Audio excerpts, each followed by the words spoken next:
vanished without.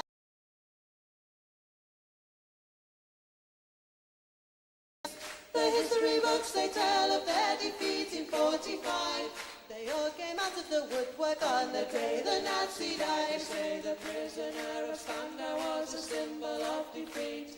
Whilst Hess remained in prison, then the fascists they would beat. So the promise of an Aryan world would never materialize. So why did they all come out of the woodwork on the day the Nazi died?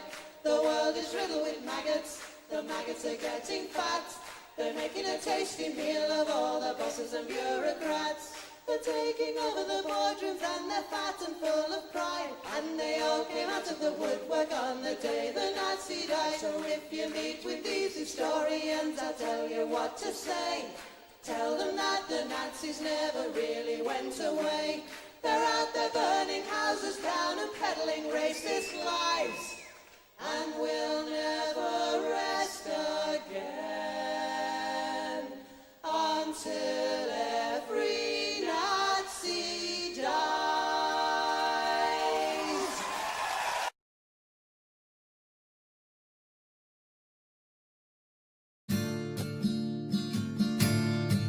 Woke up one morning and there were soldiers.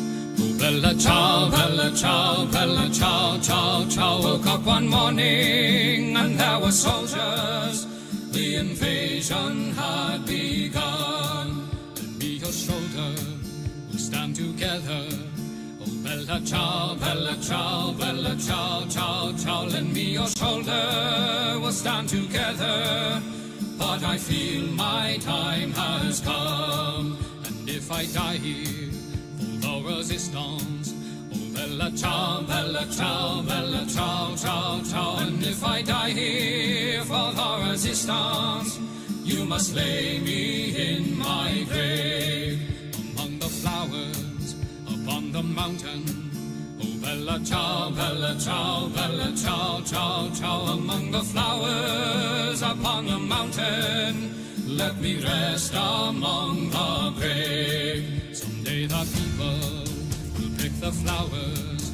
Oh, bella ciao, bella ciao, bella ciao, ciao, ciao. Someday the people will pick the flowers, and they will remember my name. This is the flower of the resistance. Oh, bella ciao, bella ciao, bella ciao, ciao, ciao. This is the flower of the resistance, and those who died for liberty. This is the flower of the resistance. Oh, bella ciao, bella ciao, bella ciao, ciao, ciao. This is the flower of the resistance, and those who died for liberty. This is the flower of our resistance, and those who died for liberty.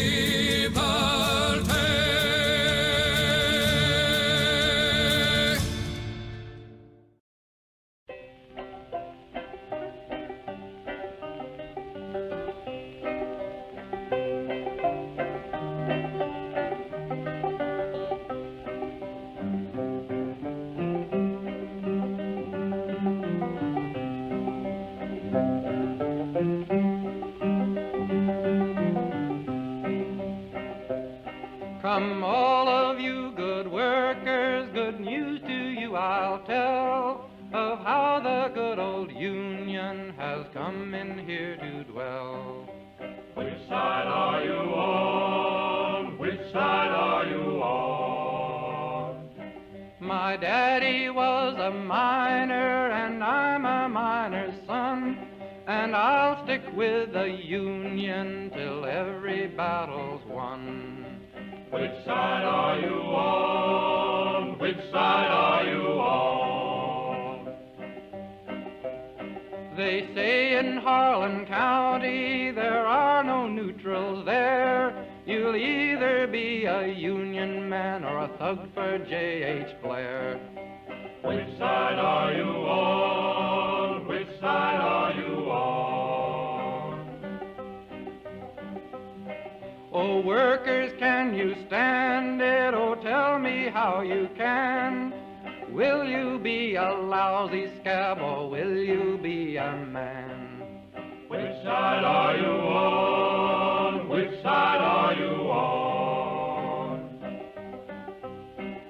don't scab for the bosses, don't listen to their lies. Us poor folks haven't got a chance unless we organize. Which side are you on? Which side are you on? Which side are you on? Which side are you on?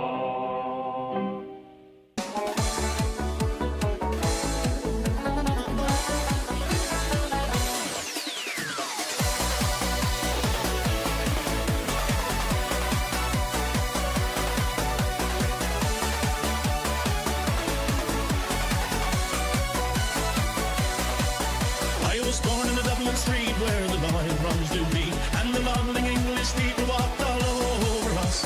And every single night when they tell would come home tight, he'd invite the neighbours out with his chorus.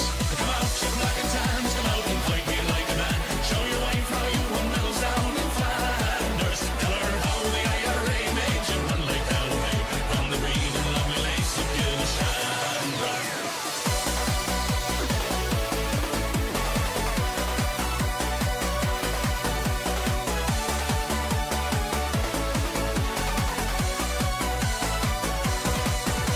Come tell us how you slew them old Arabs 2 by 2. Like the Zulus, they had knives, bows, and arrows. Of how bravely you faced one with your 16-pounder gun, and you frightened all the natives to the marrow. Come out, you black and tans, come out and fight me like a man. Show your wife how you won medals down in Flanders. Tell her how the IRA made you run like Galloway from the green and lovely lace of Gilshandra.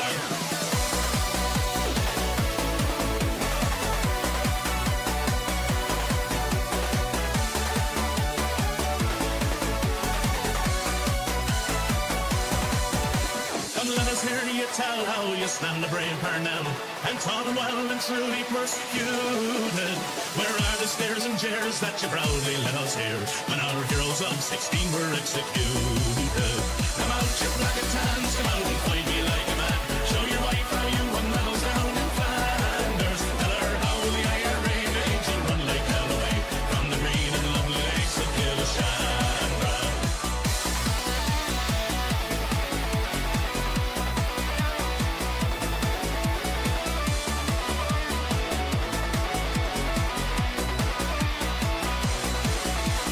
Ding dong, the witch is dead. Witch all with the wicked witch. Ding dong, the wicked witch is dead. Ding dong, the witch is dead. Witch all with the wicked witch. Ding dong, the wicked witch is dead. Oh, come out, you pretty sons, come out and fight without your guns. Show your wife how you won medals up in Derry. You murdered 16 men and you'll do the same again. So get out of here and take your bloody army. Come out, you black and tans, come out and fight me like a man. Show your wife how you won medals down in Flanders. Tell her how the IRA made you run like Galloway from the green and lovely lakes of Gilshandra.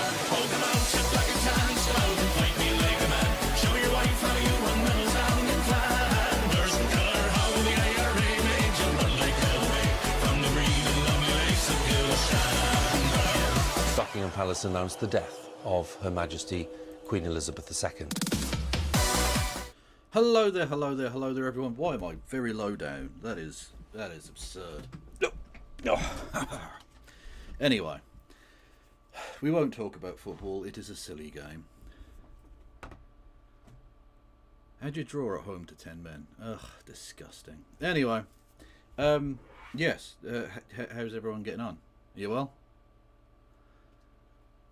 America wants help now. Well, exactly. They need help. They need help in a war that they claimed they'd won last week. Is that how winning works?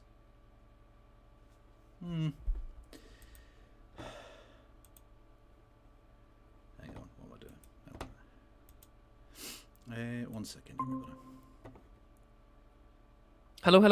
How are we doing? Hello there. Are you ready to go and fight and die for Israel? Yes, let's go. You're an anti-Semite if you don't get in the box. Woo! Operation Epstein. Let's go. Also, no, it's not just Israel. It's ExxonMobil as well. Very much so. Very much so. Anyway, how have you been, Helena? I have been very, very well. Unfortunately, I've not streamed very much, but I'm very good. Well, I look. Every time you leave, something appalling happens. So we need, for the good of humanity, to just keep you in the country. I think. Is the appalling thing happening? Loads of people watching your stream. That, to be fair, is also bad. You could argue that, or 160 dead Iranian school children. Look, I'll let future historians decide on that one, I think. But yeah, I do seem to kind of inspire the international community to lose their fucking shit whenever I go on holiday. Well, that you are the real trans menace. It's so true. The green trans menace. Absolutely. Everything that they hate. True. So, yes. And how have you been for the last couple of weeks since we've seen each other? Yeah, no, I've been all right, thanks. Yeah, no, I've been good. Yeah, your refugees were more than welcome. The company of the Jack Mellor, which was lovely. Yeah, it was very nice. And you had Gareth Dennis on the show as well as my question time replacement. Well, I had Gareth on twice. Because the first time I brought him on, and I was like, oh, this is cool. He's like a big guest, and I'm really excited and kind of fangirly. And it was to do question time, and then they didn't put question time on. It just didn't come on till like 11:30, so we just talked for 2 hours and then left. And I felt like a twat. So I got him on like 2 days later to do it, and we ended up doing Laura Koonsberg.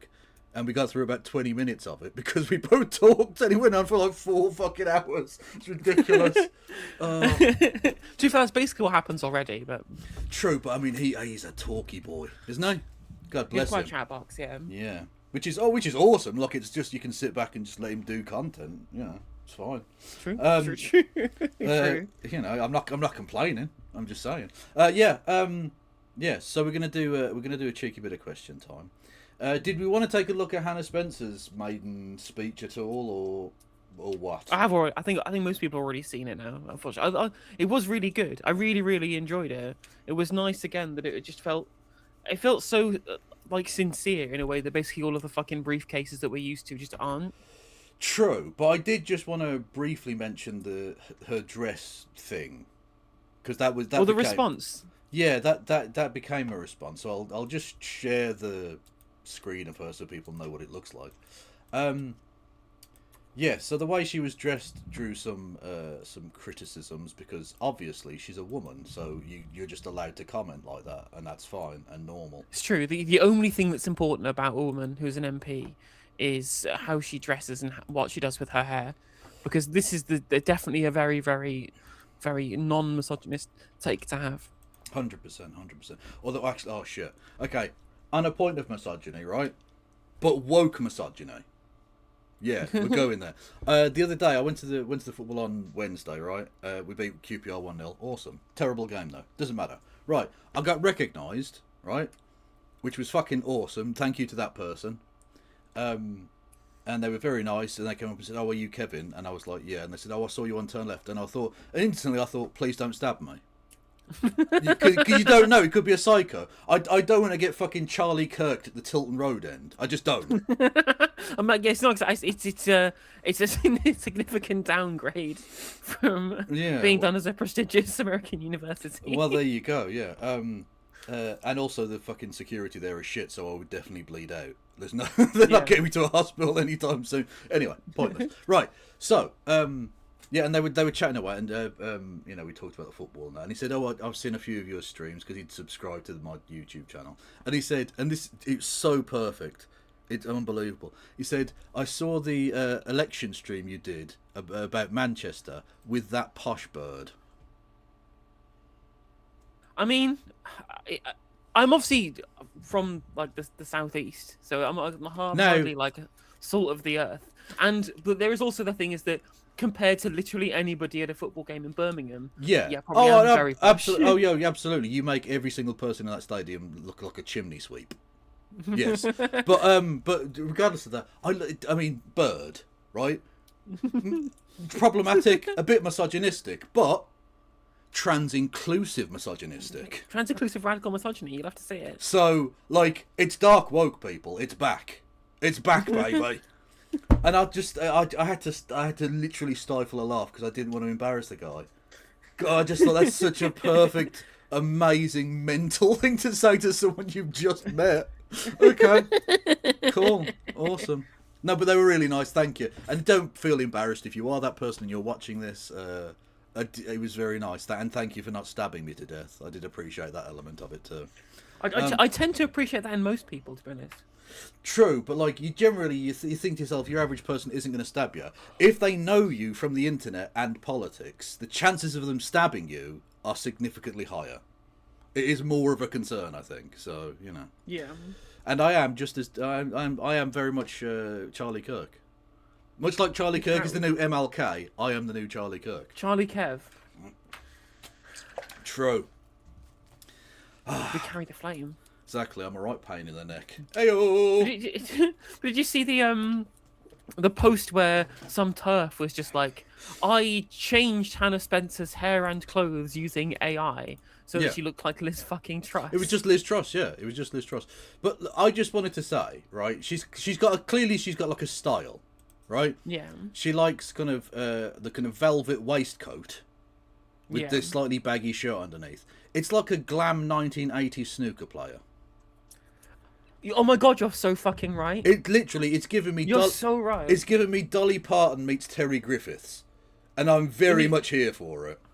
She needs to have like some really kind of fancy, like pastel-coloured glasses that she wears upside down. Yes, that's true. But by the way, you know why he did that? It's because he couldn't wear contact lenses. And when you're leaning down to the table, you can't... Look, the glasses are too low, so you can't... Look, you're seeing above them. So he wore glasses upside down so that they would work. honestly. It's a brilliant innovation, yeah. Exactly. Anyway, yes, anyway, that's Dennis Taylor. Right. So I just wanted to say that about Hannah Spencer, that she's actually quite cool. Also, on a more serious note, the talk about her appearance and stuff. I mean, it's just obviously misogynist bullshit. But also, it's so far wide of the mark in a general sense because literally everyone is sick of like the Keir Starmer boring man in a boring suit boringly fucking the country up. Give me someone with a bit of fucking colour and individuality and presence to them. Why do I want another grey-suited wanker doing the same thing that all the other grey-suited wankers are doing? Yeah, it's like those people going, oh, well, I can't believe we did this. No one in the government who's had a role in business. I'm like, we've literally had business bellends in every single fucking role in government for the last half a fucking century, and the country's a mess. I saw fucking Lewis Goodall and William Hague on Twitter today going, actually, it's terrible that there's a drive now for localist politicians who care about local issues, when we should actually have great man politicians who get parachuted into seats. Because Tony Blair wasn't really from Sedgefield. And I'm just like, how out of touch do you have to be? Like, as if the public isn't already sick of talentless, suited, like, SW1 pricks getting parachuted in to be apparatchiks for the leadership. Also, is it any wonder that no one wants these great men politicians when the people that are advocating for it are fucking William Hague and Lewis Goodall? Two of the least great men that have ever lived. They are certainly some of the men of all time. Honestly, there are non-mammals who are better great men than them. It's ridiculous. What the fuck? These pathetic, fucking wet flannel rags of people. And they're like, oh, we need great men. Honestly, the great men of British history would fucking spit on you. You fools. Anyway, let's not go into it. But just on that point, though, we don't need to go through the article because it's fucking boring and shy. But this, just the title of this, it pissed me off so much, chat. The British commentariat are professionally wrong about everything all the time. Be it left, right, centre, whatever particular part of the spectrum or whoever they support, they're all wankers who are all wrong every single second of the day. It's and illegal. Stealing a living. It's illegal to be correct and be a UK member of the political commissariat. Like, you see the Hugo Rifkind one, when she was just like, Keir Starmer's having a very good war, and why are the left always on the wrong side of every war? And I'm just like, the public overwhelmingly disagree with the current war. Yeah. So this is Zoe Williams writing in The Guardian. There is no denying Labour is in crisis, but in a strange way, Keir Starmer is equipped to save it. What are you talking about? What the fuck are you talking about? That couldn't be more wrong. That's like the fucking Socratic perfection of incorrectness. It is the quintessence of wrong. These people get paid to write this utter shit. It's infuriating. Oh, God almighty. Honestly, it's going to give me a fucking heart attack if I read any more of these fucking think pieces. This is my equivalent of doom scrolling, reading this fucking rubbish. Anyway, apologies, Chad. I just needed to get that off my chest. Again, I just think there's a kind of a central problem here, which is that far too many of both our political and our media classes still live in Blairite world. Yeah. They still live in the world of, like, kind of normal growth. It just happens, you don't have to bother really trying, of like easy jobs for middle class people and broadly increasing living standards and and Western like geopolitical stability. Because of course, geopolitical stability, kind of more broadly, has always been a lie. It's always been wars going on in the global south, right? But there's geopolitical instability in the imperial core at the moment. And they don't understand that in these turbulent times of societal entropy, actually, the last thing anyone needs is a safe pair of hands technocrat. What you want is visionaries. And we haven't needed a visionary basically since 1979 in this country. And so they look at somebody like Keir Starmer, who here Zoe Williams describes as a light on ideology pragmatist, and then go, well, he's the kind of politician that was good for the past 50 years. I can't believe he's not good now. And of course he would have been a bad politician then too, but at the very least, the rationale for him being given access to the 1,000-year Centre Reich would have made sense in the terms of the media. But it's so, like, singularly ill-equipped for the kind of world that we're living in today, and the commentary just haven't caught up. Yeah, he's literally the worst person to have the helm right now. Yeah, but I was again, elected to lead, not to read. But don't worry, chat. He knows it's Dress Down Fridays, so it's all good. I still can't believe that article. Amazing, amazing. It's weeks later, and it still does work. Still does so much work in my brain. It does. He doesn't have a hinterland, and that's fine. He anyway.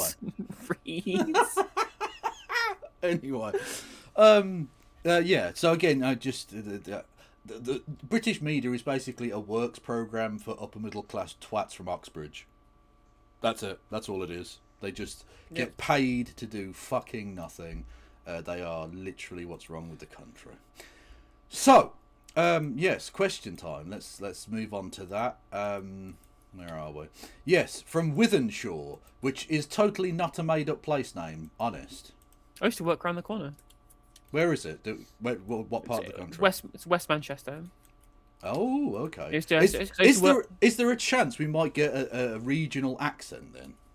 Yeah. Oh, we love might it. have regional accents involved. Yeah, I used to work in Altrincham.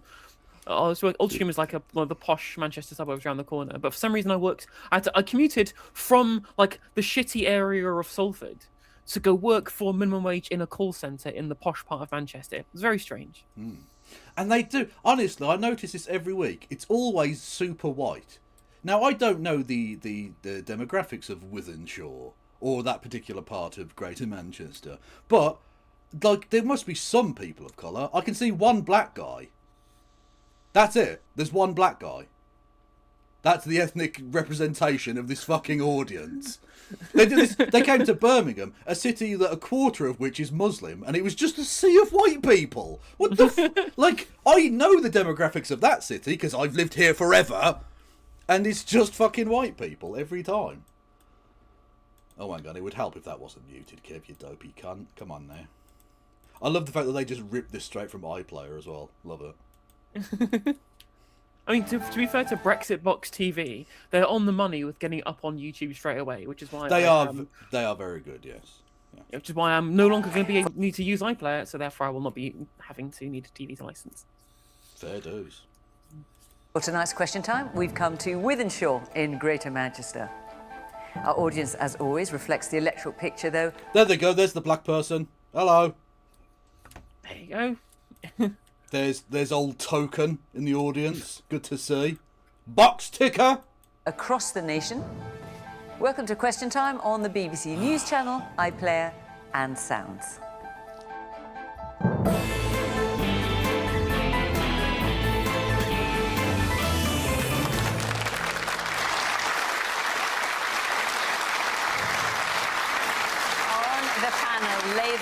Party leader Lucy Powell, chosen by... Does she really want to show herself in Greater Manchester for what just happened? I mean, I guess like I got over that interview that she did. It was just you can see the soul kind of leaving her body in the middle of it. But it is a little bit comical alley. It's a little bit. The Americans will never fly over Baghdad, and then they pan back, and it's zoom back beyond his shoulder, and it's lines of American tanks going right into the city centre. Like it was a little bit like that, you know. Yeah, Keir Starmer's a great leader, and we all have faith in him. Honest. Yeah, okay. Jim speaking chat calling her Lucy Powell. True. So she loses so much, her surname's even got 2 L's. You know what I'm saying? Literally. It starts with an L and ends with an L. Exactly. More L's than a Welsh place name. Hey! Woo! Members last year to take over from Angela Rayner. After Labour's defeat in the Gorton and Denton by-election, she called on the government to make better use of her friend, the Mayor of Greater Manchester, Andy Burnham. You could have made a greater use of him as the candidate, couldn't you? That would have been a greater use of him, surely. For the Conservatives, Harriet Baldwin is a shadow business minister and former... Have we done a school check? Oh, we have not done a school check on Harriet Baldwin. I have a personal gripe with her because she was a member of the Treasury Select Committee, and she's got mad at the chair of the Bank of England for not just like hammering everybody with insanely high interest rates really early for no reason. Brilliant. Okay, so she educated 2 private schools. So posh, she went to 2 private schools. Private Brilliant. schools. Okay. Yep. The Friends School in Saffron Walden, which is hilarious. That's the poshest thing I've ever heard of. It doesn't even have a proper name. The Friends School in Saffron Walden. I mean, Saffron Walden is literally like the meme town that I will use to talk about posh people. It is Kemi Badenoch's constituency as well. Naturally. And she was also educated at Marlborough College in Wiltshire. Unbelievable. Unbelievable. Although I will say, she didn't study PPE. Of course, she went to Oxford, but she studied modern languages, so she's even less equipped to be commenting on the Bank of England's interest rate decisions. Well, true, but what I will say is, I think modern languages, at least, is applicable to the real world, whereas PPE is literally a waste of everyone's fucking time. That's true. Like, give me someone who did geography, because, like, you can use that information. That's worthwhile, you know? She spent 22 years working at JP Morgan Chase. Oh my god, she's scum. Okay, cool. Awesome. Like, you can't help where you get educated. That's your parents' decision, right? You don't choose that shit. But you can choose to become a JP Morgan scumfuck for 22 years. Get in the bin, you cunt. International Development Minister. She says she's pushing for even more U-turns from the current government. Sian Berry is the Green MP for Brighton Pavilion and former co-leader of the Green Party. She is a patron of Humanists UK and campaigned against the Iran... Oh, godless communist. Okay, cool. Here we go, let's fucking go. ...war in 2003. Fraser Nelson is a columnist for The Times. Oh no! Not Fraser fucking Nelson! I don't want to hear, oh, it's absolutely fantastic, you know. You fucking inbred jawless prick. And former editor of The Spectator. He's criticised what he calls the UK's staggering lack of preparedness for war. And Kay Burley is a broadcaster. A man who's done so little in his fucking life, he hasn't got a fucking callus on his hands. And he's like, oh, this country isn't prepared for war, actually. You know? Okay, get your tin hat on, you cunt. Go on your fucking way. And that's the same. What I genuinely feel like I'm losing my mind looking at the level of military expenditure that we have. We've consistently met NATO overshot NATO spending commitments on defence, and we have bases all across the world. And I'm just like, how much more did you want to spend? Yeah. Like, when they said they're taking off from British bases, I understood that it made sense they were taking off from Gloucestershire because that's in this country. I didn't realise Qatar was. How did my freedoms get to Qatar, exactly? For the British Army to be defending them there. I don't know how that happened, but apparently it did. Cool. Past journalist and former host of The Sky. Also, the fact that we're friends with Qatar does somewhat undermine our supposed fighting for the human rights of Arabs. bit. I mean, it's really funny to me how we were watching on stream yesterday this insane bit where some ex-Tory councillor who then got done for assault, I think. Well, of course, you said ex-Tory councillor. I knew they were a fucking bad one. Yeah, of course they got done for fucking nonsense or something. Yeah, yeah. Yeah, I thought it was just a common assault, but like, Nah. he was on there going, oh, well, think about, oh, we're doing this for the people of Iran. I'm like, well, no, you're doing this for Netanyahu and for oil. But like, even if you did genuinely like have some care about like humanitarian concern for citizens of countries in the Middle East, I'm just like, does that apply to Saudi Arabia? Does that apply to the United Arab Emirates? Yep. Yep. Weird how it doesn't apply to the slaves of Qatar, but it does apply somehow to people in Iran. Weird. Yeah. Exactly. They say that what they're doing it for the people of Iran. No. Benjamin Netanyahu's from Pennsylvania, not Persia. Come on now. True. My breakfast show. Born just up the road in Wigan, she's covered 12 general elections and won. She's from Wigan. What? She sounded, does she? No, I mean, I'm a person who's from a place that I don't necessarily sound like I'm from, but that's ridiculous. Like, I would never have guessed Wigan would have been the last town on earth I'd have guessed. There'd have been stars in the universe I'd have guessed before fucking Wigan. A BAFTA for her coverage. Excellent point in chat from Goat and Dog. That one of my favourite Kay Burley quotes is when she asked the wife of the Suffolk Strangler is if they would have had a better sex life, he wouldn't have committed all the killings. Yeah, I mean, it's a thing that happens all the time. Yeah, if the wife of the rapist had just fucked him more often, that would have been fine. No, it's not about sex, it's about power, you stupid bastards. Jesus. Of 9/11. Hang on, what the fuck was that about 9/11? Hang on, what? And won a BAFTA for her coverage of 9/11. Okay, that's... right. Well, at this point, anything other than just going yes, probably would have been. No, sorry, that's bad. That's in poor taste. Yeah, that would have been too soon. Like you can do that joke now, but at the time that would have been very, very poor taste. I mean, the Palestinians clearly didn't get the memo because they were cheering on the grounds of the West Bank on the very day of the attacks. True, and did you also hear about the dancing Jews? See, I've been on 4chan as well. By 4chan, do you mean the Young Turks? Basically, yes. Yes. That's what they are now. Yeah, pretty much. Good evening.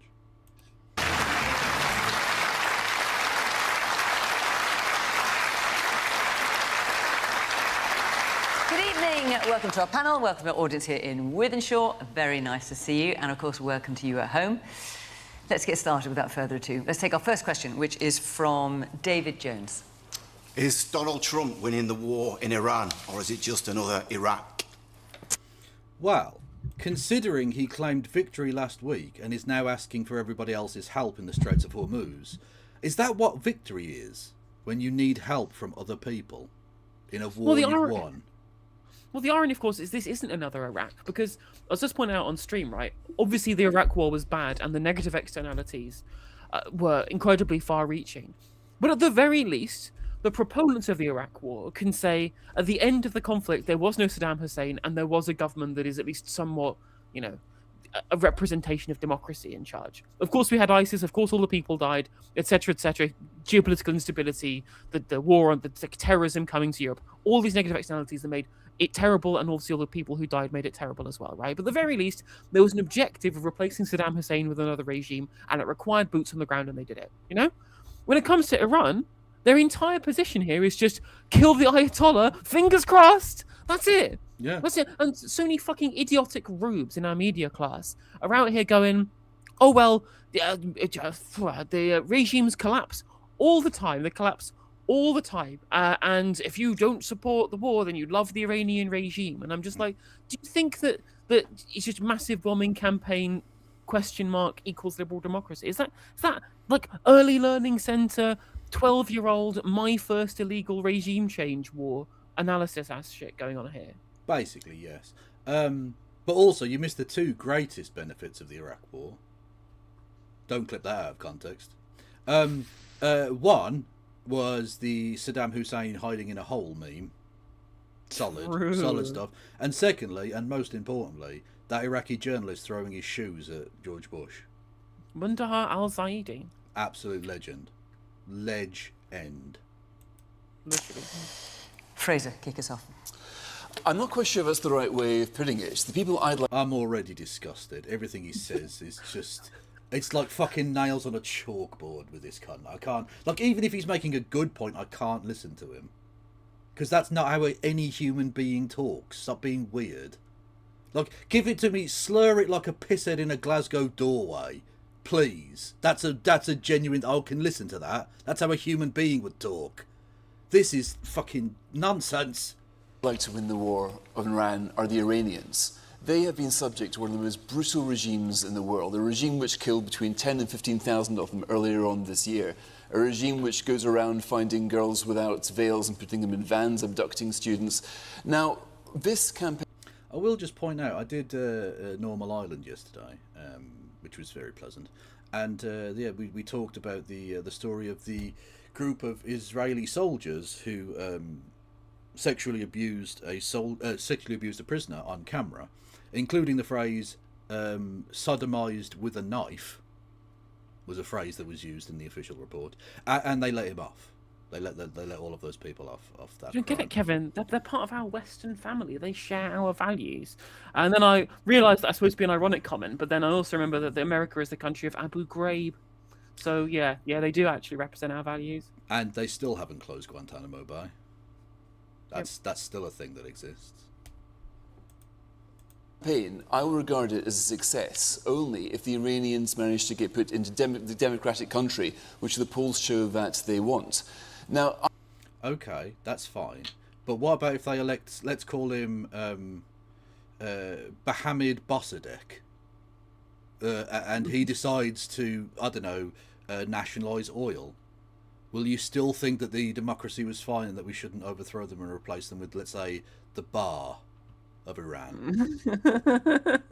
I'm being very cryptic here for anyone, you know? Just saying. I don't really see this as Trump versus the mullahs, and I'll be pretty depressed if he goes to his Venezuela-style regime editing rather than regime change. I mean, with Venezuela, he basically just... Well, that's literally the same. It's the same thing. Instead of abducting him, he bombed him. Because it's just racist shit. It's like, oh, these people are shit. If we just get rid of their leader, they'll collapse instantly. And again, it's just such childish approaches to the reality of what's going on here. It's like, yeah, well, all the regime is if we get rid of Ali Khamenei, that will change everything and it'll just collapse in on itself. Also understanding that they know full well that America have been trying to do this for ages over there in Iran. They have contingency after contingency after contingency in place. They have successions, not only in terms of their leadership, but in terms of military top brass, in terms of important members of kind of political positions. These people have understudies up the fucking wazoo, as if somehow a single assassination... Oh, the Ayatollah is dead, Iran is free. That's the level of political analysis you get from the right wing on this issue. Yeah. left the mobsters in there, but just with their wings clipped a little bit. I don't think, after coming all this far, that it's okay to think, okay, if you just behave now, we're going to go away. Now, one of the things... No, okay, away. Look, you literally sound like you've got a cock in your mouth. Why are you talking like this? It's weird. What we're hearing tonight is that the Iranian people are preparing in a few days' time, when they get the signal, to see if they can rise up, replace the regime, and finally make that wonderful, educated, cultured country into the kind of place which pretty much the rest of us would like to live in. I think it's absolutely... Oh, we're at the part of the war where we're calling them cultured and good and not like brown savages. Islamo-fascists, etc. Okay. As soon as they leave, right, the boundaries of Iran, because of course, you know, there's a fucking ecocide terrorism going on from the United States, blowing up oil refineries and showering people in acid rain. As soon as they leave, because they think acid rain's kind of bad, actually, don't want to live here, suddenly they become scrounging, illegal invaders. Well, indeed, yes, indeed. Schrodinger's immigrant, you know. Thank you, Kieran Kinsella, who says, Kev, how do I reconcile as an Irishman I have to cheer on England tonight versus France? It feels dirty. No, you don't. You don't, and you shouldn't. Like, Ireland winning would be cool, but England winning would be bad, so just support France, it's fine. And also, let's be honest, France have been the best team in this tournament. What happens if it's a draw? I think France still take it, I think. Okay. Do they? Because they're currently unbeaten, aren't they? So yeah, they would, but they just wouldn't win the Grand Slam. But anyway, yeah, that's But yeah, no. I mean, as an Irishman myself, I also don't. I also would like England to lose. Fuck them. I don't mind the French winning. They deserved it, in all honesty. Absolutely possible. Now, that is the mark of success. My concern is that the Americans just lose patience and think, okay, we've bombed enough places, we're going to go home, and now we're... Well, no, that's okay, because Donald Trump isn't like a skittish pigeon man who gets fucking distracted by this fucking, I don't know, shiny thing. No, he'll definitely stick it out the long term, honest. I mean, it's not like there is a very well-known joke about him starting things but not finishing them. Something about him chickening out? Yeah, it'd be really weird if that was already the case. But anyway, apparently, did you hear that? Apparently, they not even wargamed the idea of the closure of the Strait of Hormuz, even before they did the invasion. Oh, that's mental. Because that's the whole point. Iran was always holding out, like, yeah, we can't beat you in a strategic straightaway war, but A, you'd have to invade us, and we're all mountains, motherfucker. Try that shit, and we can just shut down all of the oil, and you will be fucking crippled. It's like a situation perfectly set up for like a fucking Vietnam squared. Literally, or Afghanistan. Like, it's just the worst of both worlds. And the fact that they didn't even prepare for that. Like, it's obvious that Netanyahu, like, convinced him, presumably over the telephone or something, and they just went, yeah, let's do it, let's do war then. I'll see you on Wednesday. And they just did it. Literally. And then, so the Netanyahu convinces, like, Rubio and Lindsey Graham. And then Lindsey Graham and Rubio just go over to Donald Trump and go, you lost the 2020 election to a cadaver because of Iran. The only way you can get your own back on your ego being damaged by losing to Biden is by agreeing to invade Iran. Glad to see the anti-war candidate won, though. That was good. The president of peace. Have you seen the people on the ground, like the FIFA Peace Prize, literally the FIFA Peace Prize winner? Yes. You seem like the MAGA cattle on the ground, being like, yeah, he's showing peace through strength. No, he's showing war through strength. Peace through strength is when you have a giant military that you never use because it's a way of scaring people away from attacking you.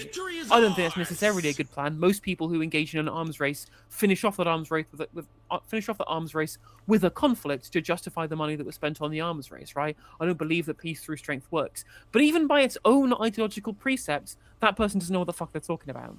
Also, interesting that they decided to bomb an island, considering he quite likes going to islands, I heard. True. It's crazy they bombed Carg Islands, by the way. Absolutely fucking insane. Yeah. Although, interestingly, you know, they obviously there've been retaliatory strikes against Israel and stuff, and people were suggesting all of that white smoke above Tel Aviv was because of the bombing. It wasn't. It's because they've been in conclave and they've chosen a new Epstein. So... Congratulations on the king of the pedos.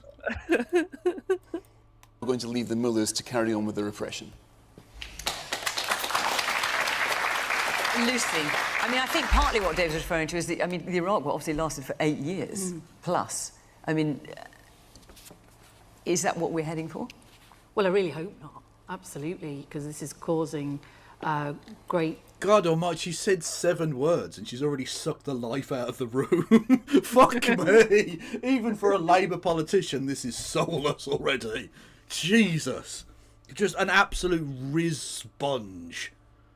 Challenges here at home as well, you know, as well as abroad. And I think, look, one of the big reasons why Keir Starmer took the decision for us not to get involved in this offensive is because he's very keen that we do learn the lessons of the Iraq war and the big mistakes that were made there. There wasn't the legal basis for that war. So, you know, we've got to have a legal basis for these kind of interventions. And there wasn't a clear plan in Iraq as well. And so that's why you saw the effects going on for a long time in terms of what happened after some of the military intervention. So, you know, we absolutely have to learn the lessons from what happened in Iraq. That's what history's there to teach us. And I think we all want to see this particular offensive, this war, coming to an end as soon as possible, because it's having, you know, a big impact on the Middle East, which is now in turn having a big impact on the rest of the world and on our energy bills and, you know, on what's happening in this country. And so Fraser, we want to see that soon. Sorry, Lucy, when you talked about... I love it. White people's energy bills are more important than dead Iranian children. Literally, that's like the entire conversation is just, oh, the oil price go up, heating more expensive. Like, that's it. It's pathetic. True, it is true. That staggering lack of preparedness. Is that something you're laying at this government's door or at the previous government's door as well? Oh, the Conservatives are the main offenders in this. When you look at how they let our defence really atrophy from 2010, I mean... Would have been interesting if you'd ever mentioned that when you were editor of The Spectator. Yeah, wow, I can't believe the Conservative Party that everyone supported both in 2010 and 2015 and 2017 and 2019, during that period might have cut spending on important things. Wow, that's crazy. Or indeed have engaged in stupid privatisations and dumb outsourcing that made even what money we were spending being spent badly. We're literally the fucking to make a Simpsons reference. We're literally the fake spacecraft that the cult leader builds, and it's just a wooden structure with like, you know, it looks like a thing on the outside, and then the wind blows it off, and it's just an empty wooden structure inside. That's Britain. We are that. Yeah. We are literally a fake country now. With nuclear weapons, though, so... With Capita written on the side. True. Keir Starmer said he's going to increase it. He hasn't done very much. But if you want to know why Cyprus felt so exposed last week, and I grew up there in a military base, and to think that Cyprus was having... Of course you did, you fucking prick. Ugh. To call in the French and the Italians because they couldn't trust the Brits. It's embarrassing, but you can't really blame the Labour government because they inherited this dilapidated military. And now, I think obviously we are in a far more dangerous world than we thought we were in, like 20 years ago, 30 years ago, and that does need to change, but it's a bit much... Yes, conservative ultra-capitalists getting high on their own supply pretending that history had ended was a very bad thing, actually. Yes, well done. Now, don't learn any lessons from it and carry on regardless. Really, to say it's all Starmer's fault. Well, I sincerely hope that Donald Trump does achieve what he is setting out to achieve here, which is to prevent Iran from developing a nuclear weapon. It really matters to all of us, as Lucy says. Okay, I'm getting the sign out, everyone, and we can tap it. Israel has nuclear weapons. There we go. And on top of this, it's just like going, well, we were scared that Iran would develop nuclear weapons, and so we'd invaded them because of the fact that they would want preventing of the invasion by having nuclear weapons. It's just like, why don't you invade Russia then to save Ukraine? Oh, but they've got nuclear weapons though, chat. So basically you're saying to every despot in the world, get nuclear weapons. It's the only way you can be protected. Literally, the overthrow of people like Saddam Hussein and Muammar Gaddafi just gave the go-ahead to people like Kim Jong-il. Not On is the current one, isn't he? Anyway, to go ahead and do nuclear weapons because it's the only thing that stops you. Because you'll notice they've not invaded, they're not bombing Pyongyang right now. No. I wonder why. That it will have a terrible impact on the UK and the rest of the world economy if the Strait of Hormuz remains closed. Don't try and pronounce it ethnically. I'm an expert. I pronounce it Hormuz. yeah, okay. It's like the people who go Israel. Like, stop. Stop it. Stop being fucking weird. And it is incredibly important for this evil regime, as Fraser says, to be prevented from exporting its dangerous form of terrorism around the world, as it has been doing for so many years, and to do it in a way that is actually... Let's not mention where Bin Laden came from and where he got all of his funding and weaponry from. Literally. I'm going to make comparisons to previous intervention. It's just like, okay, so we funded the Taliban, and then we invaded to stop the Taliban, and then at the end of the invasion, we let the Taliban back in. Just Western interventionism in a single paragraph. And it's not like we literally know that weapons that the West sold to Saudi Arabia ended up in the hands of ISIS. That's crazy talk. Saudi Arabia are a small bean who did nothing wrong. And also on top of that, we found Osama bin Laden in a fucking cave in Abbottabad. And I'm just like, the famous Western ally, Pakistan, the one that America helped do a genocide with. With a suspiciously large number of chickens and pornography. You'll have to see it. I'm not saying those things. Guys got priorities. I'm not saying those two things are connected, but yeah, no, they might have been connected.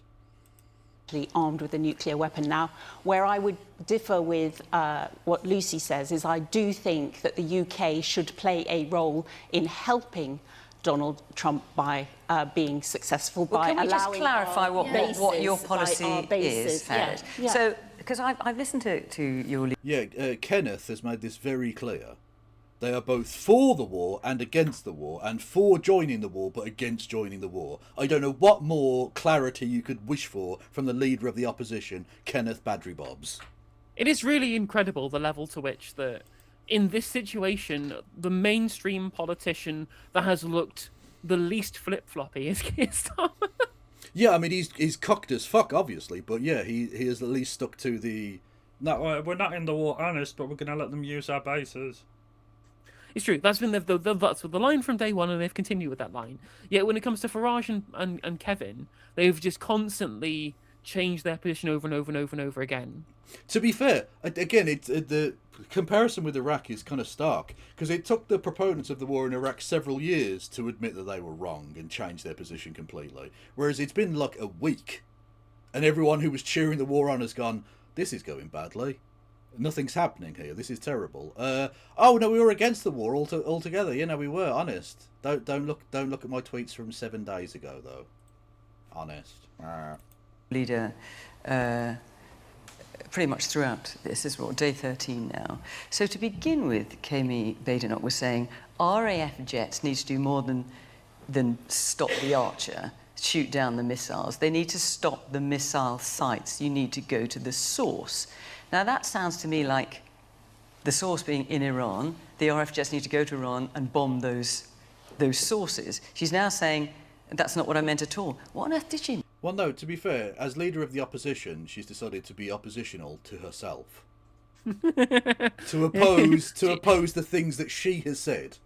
Yeah, So- she's not the leader of like an opposition party. She is the leader of the concept of opposing. Exactly, literally, yeah. She is. So she opposes herself for opposing herself as well. It's like an infinite feedback loop. Exactly, which is sort of meta in a way, because you end up agreeing with yourself, which means you have to disagree with agreeing with yourself to disagree with agreeing with yourself. Which, you know. I mean, then. I'm glad you've given me the opportunity to say that we don't stall for time with that's the posh person equivalent of going to buy yourself some time. I'm glad you've given me the opportunity to answer that question. It's a very good question. Can I just say it's a fantastic question? I'm going to answer the question. Allow people the opportunity to ask questions in this world, because questions are how democracy flourishes. And I'm anyway. glad to be on question time. Next question. Yeah. have been saying for over a month that should our ally, the US, our NATO ally, the US, want to use our bases, then we should give them that. But what did she permission. mean So by there is a that? point of Specific. difference. Okay, so are we going to allow Turkey to do it as well then? To bomb the Kurds? Like, where does this stop? Literally, it's so dumb. Like, that's such a really important comparison, because we were literally our NATO ally, the United States, for example, in the 2010s, was allied with us to stop Turkey invading Syria, our NATO ally, right? Like, again, it's so dumb. This conservative geopolitics where there's just this immutable understanding of who are allies and who aren't, rather than the fact that any geopolitical alliance is only going to be relevant for as long as it can be ethically, morally, and or pragmatically justified. It's again like that's why they kept saying, well, we can't criticize Israel. They're our allies. They fucking shouldn't be. They shouldn't be our allies. No. With the government. Because the government, because Kemi Badenoch seems to be now saying, no, that's not what I meant at all. But I don't see how you can misinterpret that. RF jets need to stop the missile sites. You need to go to the source. What does that mean if not bombing the sites in Iran? Well, no, when she said you need to get to the source, she mean Leon Perrins. Is what she meant by that. She meant HP. Come on now. It couldn't be more clear. The second part of that is if a drone attack is happening on Akrotiri, for example, or our naval... Not launched by Iran. Admitted by both Britain and Iran that it wasn't Iran. It was Hezbollah, wasn't it? Well, that's what they reckon, but I think it's probably pretty difficult to completely tell.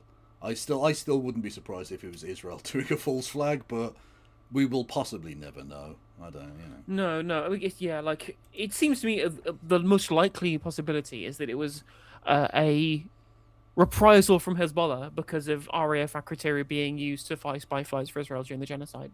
Yeah, it's like, again, this is the thing. When you engage in these war crimes, you make yourself a legitimate target. If Iran decides to drone strike Gloucestershire, we can't really complain, I don't think. Like, you don't have to like it, and you can fight back and all the rest of it, but you can't realistically argue that this was like an unprovoked attack. Well, no, the thing is, it would attack on civilians, which is a war crime, and then again, you're like, well, what's your legs going to stand on? You didn't care about any of that shit when it was being done by Israel. No, I mean specifically if they attacked the RAF base in Gloucestershire, not just if they, not just if they flattened Gloucester city centre, like, you know. Well, what's interesting as well is that people keep talking about the idea that Iran is killing so many people indiscriminately, and I'm just like, they've mostly targeted military sites. Like, remember when Israel bombed the consulate of Iran in Syria, a fucking giant war crime violating the Vienna Convention. Yep. And Iran responded by attacking Nevatim Air Base, so an actual Israeli military base. Yep. And the entire media were like, oh, it's terrible, this unprovoked attack by Iran on Israel. I'm like, first of all, it was explicitly provoked, and was provoked by a war crime, which they responded to with legitimate and legal military action. Like, the only person who was engaging in any amount of illegality there was fucking Israel. Yeah. Yeah, you raise a good point. It points to maybe a false flag because the media don't want to talk about it. Whereas if it was Hezbollah, surely they'd be ramping that up to fuck. They'd be like, Hezbollah attacked our base. Ah, death to the Browns. Like you, that. Oh, that they would literally they'd be collaring Corbyn outside his house, going, "You called these people our friends." Yeah. Do you condemn the Hezbollahs, etc., etc. Right? Yeah. But they don't. But they just aren't mentioning it, which is very sus. It's like the Ukrainian rent boys. It is. It's very much the human rights equivalent of Ukrainian rent boys firebombing the Prime Minister's house, and then just let's not talk about it. Who'd be interested in a story of someone trying to assassinate the Prime Minister? That's not public interest. Okay, it's a private matter. Base in Bahrain, of course, we should be Bahrain. You don't need to. It doesn't make you sound more intelligent. You just sound a bit of a poncy cunt. Like it's more correct. It's more correct to pronounce it that way. It's just annoying because it's pretentious. She's not doing it because she cares. Working with our ally, the United States, to prevent that from damaging not only our military assets, but of course, this is something which many of you in the audience will have relatives and friends who live out in. Sure, but just to be clear, she said RAF jets need to do more. They need to stop the missile sites. So what she was suggesting was that RAF jets should go and stop the missile sites, i.e. bomb the missile sites. So I think that is very much one of the things that may be needed to defend, and I think that is something that, were the situation. Oh, this is so shit. What are you doing? What politicians? Why do they do these answers? Because they just makes you seem so much more dishonest. Just come out and say, yes, I want to bomb some Browns. Like at least that would be honest. It would be despicable, but that is what you want to do. Where we were being invited to do that, we should give it serious consideration. I mean, absolutely. I think just to be clear, that that's worse than no clapping. Is one person clapping? Suggest you're a bit out on a limb on that one, really. That bit from Peep Show where Mark is just like, "What would be more humiliating? No bonus or £103? Both are very funny." Yeah, true. Oh god.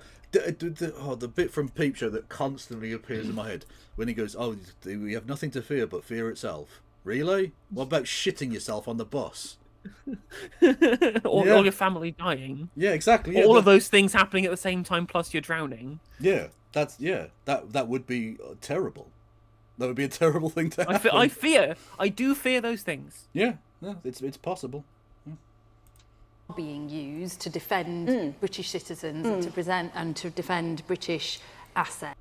All I'll say is, if you live in Dubai as a British citizen, I don't want my tax money paying to defend you. You decided to leave for tax purposes. Enjoy the no services you're going to get from the Dubai government. All of a sudden, your marginal tax rate doesn't seem quite so important to you. Tough. Isn't it? Again, just like, we went to the Middle East and there were bombs. I'm just like, got all you fucking wanted then, didn't you, mate? Yeah, okay. But again, it's the irony, of course, is that all of these Gulf states thought that by joining the American security umbrella, that would mean that they would be able to get kind of normal internal politics and just be treated like any other capitalist Western country. And I'm just like, you are still next to these countries that are continually unstable, and unstable because of American intervention as well. The same American intervention that you think keeps you safe. And I'm like, no, it's making you a target. Yeah, exactly. Literally, rather than making you more safe, what it's done is made you a shield for America. You're now your military base, or the military bases you've allowed the Western powers to have there, are just a magnet for missiles into your country. That's not a good thing. But what Kemi Badenoch was calling for, and Nigel Farage... Sorry, who? Kevin what? I don't know who that is. Actually, at the beginning of this, was that we joined the offensive, and she was... You know, I thought this was a moment where the leader of the opposition really should show themselves. And she, very early on, she said we should have joined the offensive. To be fair, she did show herself to be a fucking idiot. Which, to be fair, she's done many times before, but it's always good to have it confirmed, you know? She was attacking Keir Starmer for that. And now, a week later, she said, oh, no, I didn't mean that. I didn't mean join the offensive. I meant just... help with the defensive, and you know you can't do that in a moment of some people really shown herself up there. Some people were applauding that position. Actually, I think here in the not many people were, very few actually. Front, I saw. Yes, let's hear from you, Sam. I do think that we should stand by our ally in America. They are our closest friend, and we need to make sure that the enemies. It's like literally when those people will go like. That their best mate will be accused of rape, and they'll just be like, I can't be my best mate though. So you're sort of being mates with this guy who's a rapist. Nah, he's my best mate though. You can't abandon your mates. I'm just like, not even if they're a rapist. Nah, but it's my mates. And I'm like, yeah, this is the approach that these people take to geopolitical alliances. Going, doesn't matter if they're a fucking evil empire that butchers people for fun. They're our friends. Except when they threaten to invade Greenland or something, you know. That's probably not. Honestly, a lot of these fucking MAGA freaks, like the UK would have supported them anyway. Yeah, exactly. Yeah. Honestly, there's nothing more pathetic than a fucking Trump dick rider in Britain. Like, what are you doing? What are you doing? Of the West aren't empowered by the lack of us doing nothing. That is our biggest danger, and we need to show strong leadership, which we don't have in Keir Starmer. Okay, man at the very back. Again, I just want to know why the mainstream media is concentrating so much on Donald Trump. The reason why we're at war is look at what the country did to their own. How many thousands? Okay, Donald Trump. No! Donald Trump's Gestapo are currently murdering American citizens in the street? Does that mean we get to bomb Washington, D.C.? Exactly. Like, so many countries where this would be applicable, and yet for some reason it's just Iran that this matters for. Are we out there going to want to depose... Go on, sorry. Go on. We're going to try and depose Ilham Aliyev in Azerbaijan because of the whole ethnic cleansing campaign that he did? No. Well, then it's not about humanitarian. Then it's not about humanitarianism, then, is it? So Saudi Arabia literally chopped up a journalist and melted his corpse like Breaking Bad. Literally. By the way, in a NATO ally. It was in Istanbul. Or was it Ankara? I forget. One of the two. Turkey is the point. Or Saudi Arabia, where they literally execute people via crucifixion for witchcraft. There are allies, Kev.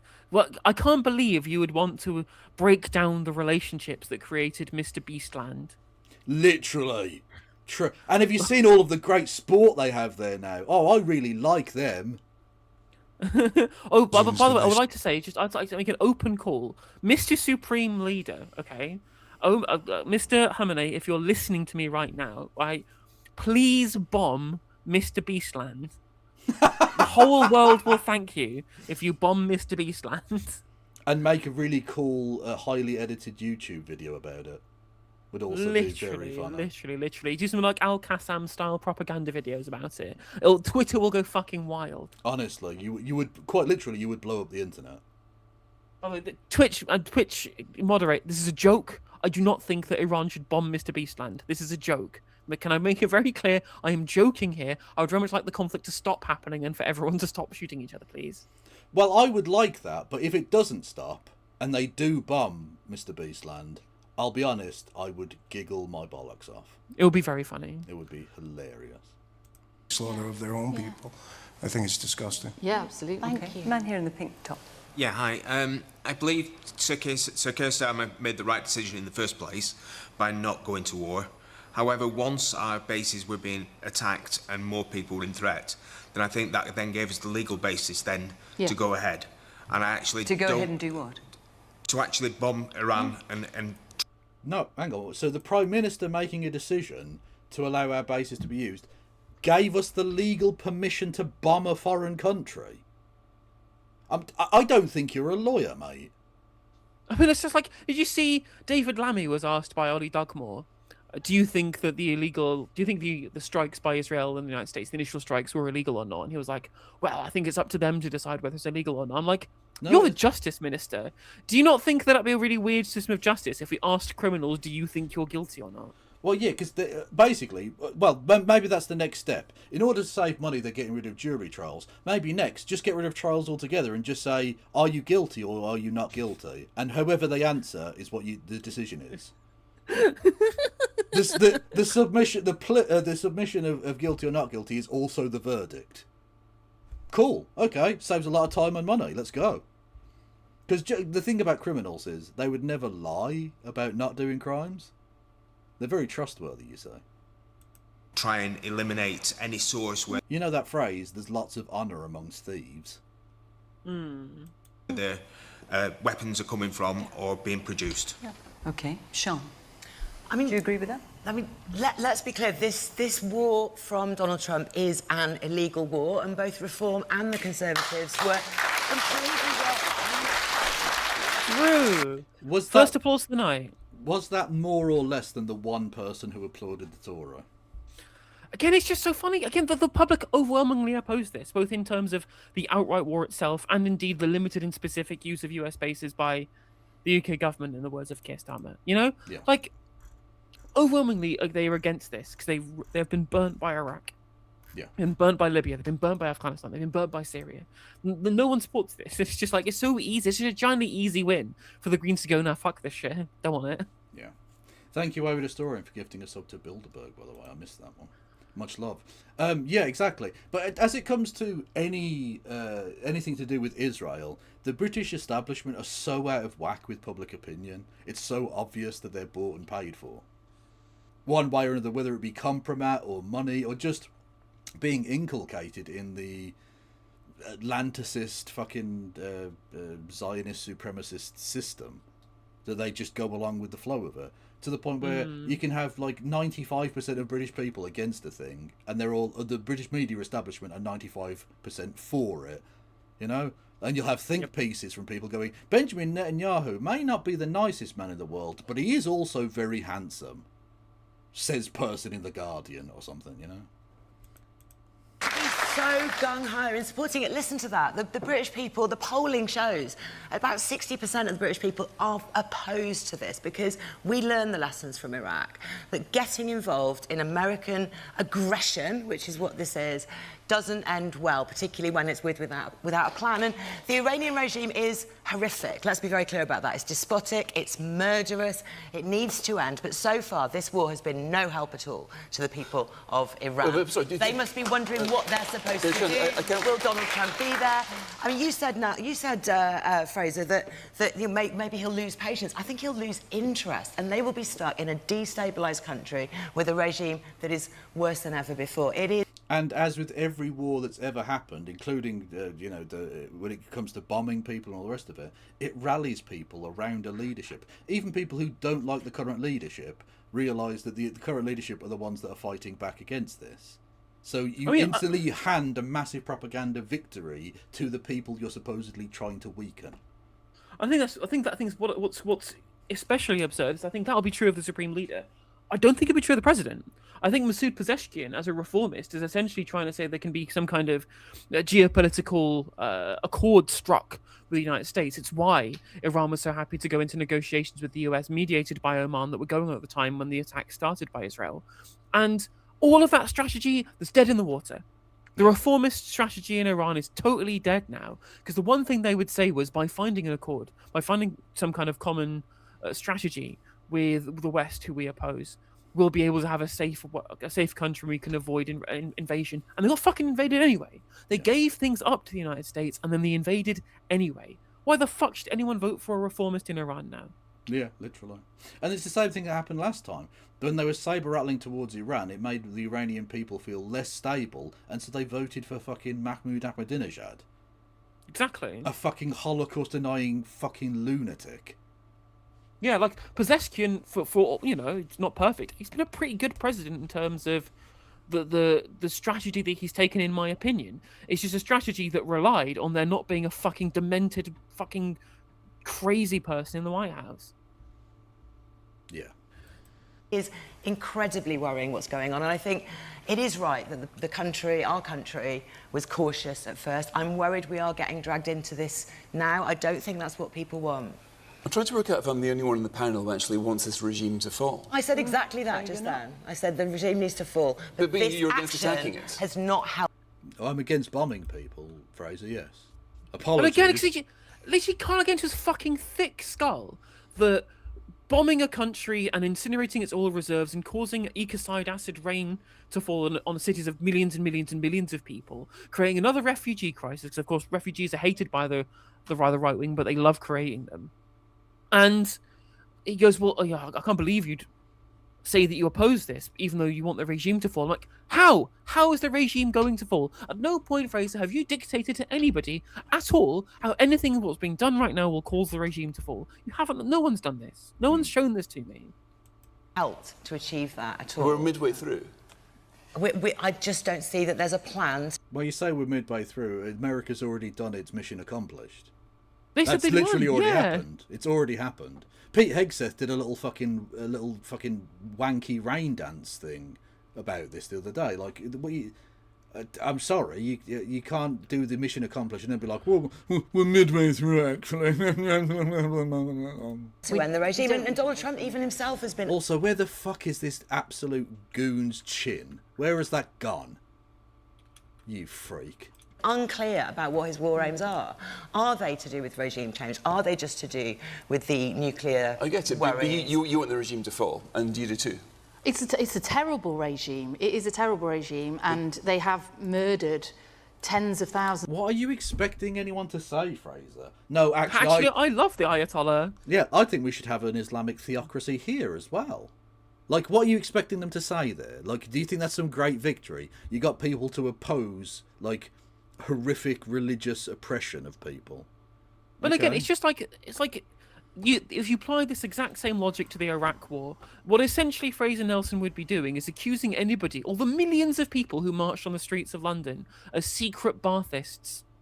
Secret people who supported fucking pan-Arabism or some shit. They basically did. They were like, if you oppose the war, oh, so you like Saddam Hussein?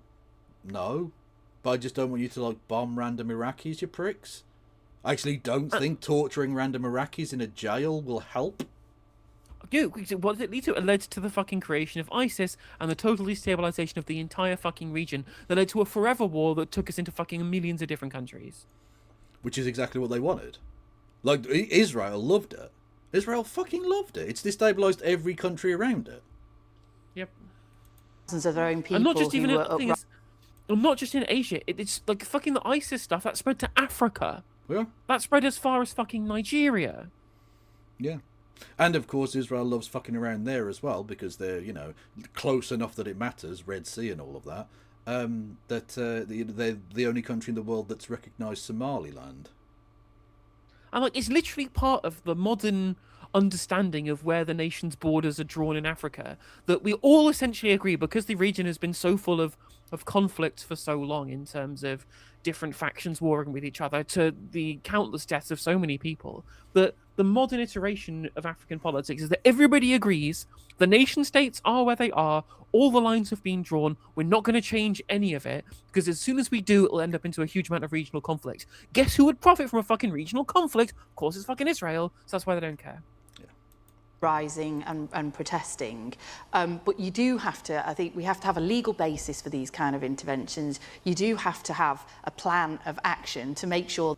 What's the legal basis for you flying spying routes for genocide? Can I just ask that? What's the legal justification for that under international law? That it actually helps the situation, not makes it worse. And then you have to, we are defending our assets, defending British citizens in the actions that we're taking. And there are RAF jets across the skies of the Middle East right now, as there have been over recent days. So, you know, protecting our freedoms, you understand? They're definitely protecting our freedom. Is a hard It's judgment insane. to Like, get that. how do you believe this? How does anyone believe this? Still my favourite thing ever. And I can't believe I was a grown adult and I was surprised by this. But I read about the US Coast Guard being attacked by Iranian missiles. This was like 2 or 3 years ago. And I was like, the US Coast Guard? What like they were bombing them in the Gulf of Mexico or something? No. Is that Pearl Harbor Mark II? Yeah, no, the US Coast Guard operates in the Arabian Sea.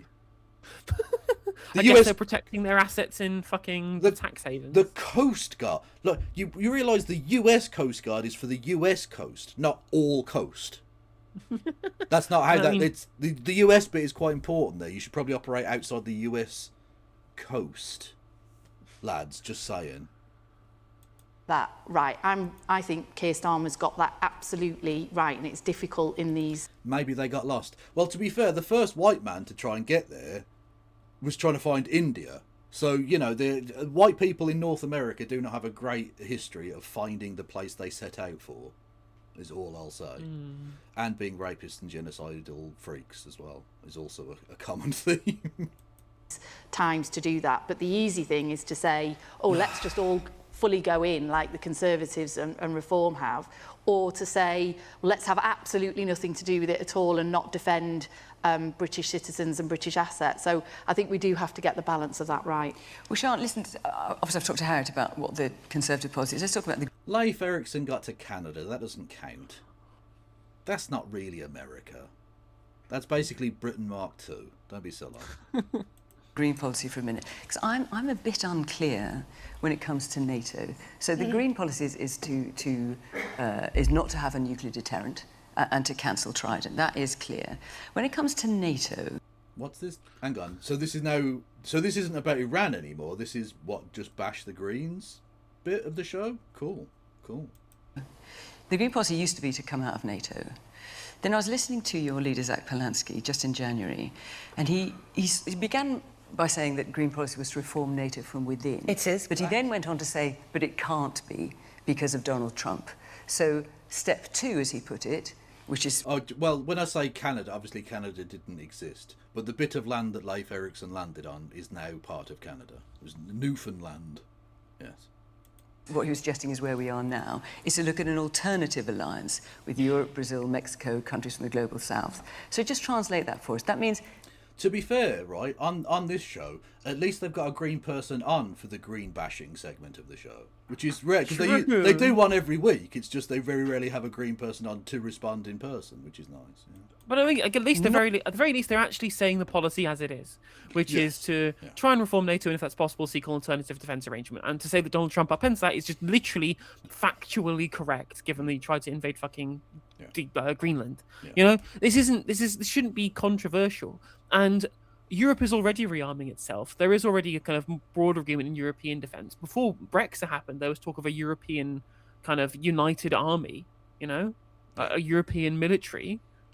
And yeah, it may make so much more sense given how fucking insane America is and how kind of comparatively normal Europe is, that this would be a better defence arrangement for us, right? So many people, I saw Ian Dale say, oh, well, but we can't just rip up our international alliances because one president that's bad. And I'm just like, so hang on a minute. Your position is that we should maintain the same military alliance forever and just hope and cross our fingers that swing voters in fucking Georgia and in Pennsylvania should somehow be the decision on whether or not that our entire geopolitical or security strategy goes up in smoke because they elect a maniac because of trans kids playing badminton or some shit, right? That is not an offence policy. That's not a security policy. At the very least, if you are tied to the EU by a broader EU defence policy, that requires every single leader in Europe all at once, all at the same time to go mad, rather than Donald Trump individually to go mad. Well, exactly. Well, look, the Brexit we voted for was the sovereignty to allow the voters of Waukesha County, Wisconsin, to decide our entire foreign policy, and I am firmly behind that. That's absolutely fine. Not going along with NATO, then, if we're now at step 2, as he puts it, and actually forming a different kind of alliance. I mean, it is a very, very well worked out and pragmatic policy that we have. But have I described that correctly? We wish to stay within NATO. We no longer have a policy to withdraw unilaterally from NATO, and we want to pursue other alliances as well. This is the same position as the Canadian Prime Minister, the German Chancellor, is it quite forming that position, Sean? more Because reliable alliances. just listening to Zach Villan. Okay, you have interrupted her a lot already. Far And more on a than subject, like you let. relevant. Yeah, you let Fraser Nelson gibber on in his chinless way for fucking minutes, and that was fine. No interruptions there. He did say, the position. And this is right. This is nothing about the question on screen, by the way. Literally nothing whatsoever. Yeah. To be coming out NATO, it's now to reform NATO within. But then when he was questioned further about it, said, but that's just not possible. Well, Donald Trump. So therefore, we need to look at other alliances. Can I tell you who's undermining NATO? Because the I'm just saying, is that right? Because I think we all want to be clear exactly what the Green policy is. Well, it is that. And look at who is destabilising NATO the most. That is Donald Trump. Look at the North Atlantic Treaty, Articles 1 to 4. They are about defence. They are about building peace. Meanwhile, Donald Trump has renamed the Secretary of Defence the Secretary of War. And he's taking... Now, to be fair, I actually support that move because it's more honest. It is more honest. And I would like there to be a bit more criticism of NATO here from Sean. You go, well, these first 4 articles of the treaty are about defence. And I'm just like, yeah, well, the articles of the treaty might be about defence. Yeah, but Sean... Is that the actual pragmatic reality of what happens? No, NATO has been an offensive. It's been an offensive organisation for the last 30 years at the very least. But Sean's a bit briefcase, we know that. That's true. So, look, I'm not expecting it to be too, big about it. So I don't really. Yeah, I know what you're saying. I think you would have really got to impart on people because people just don't get it. They just don't get the reality. You just go like, look, the singular time when Article 5 of NATO has been triggered at all in history was in response to 9/11, and it led to the war on terror, and that achieved nothing. The Taliban stayed in power. We destabilized huge countries. We exported terrorism to our shores and led to things like 7/7 and the Manchester arena bombing, etc., and that was not being done in the interests of defense. This was being done essentially to try and spite people for the fact that America had to deal with having been done to them what they've done to countries for the last century. That if we had not gotten involved, if we weren't a member of NATO, we weren't dragged into the Afghan war, we wouldn't have been targeted by terrorism. We would be safer rather than less safe. Just quickly to Matt in chat there, they say it's not more honest because the executive can't declare war. Yes, it can. Like, I know on paper it says that you need congressional approval. Where's the congressional approval for this war? There isn't any. I mean, at the very least with Iraq, like, fucking Colin Powell did a speech to the UN Security Council.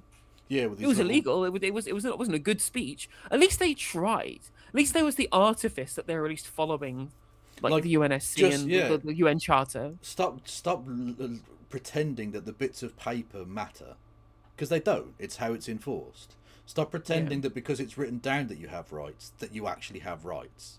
You don't. You have rights as far as you are prepared to defend those rights. Having a quick piss there. Okay. Sorry, it's more much Ribena. No, well, okay.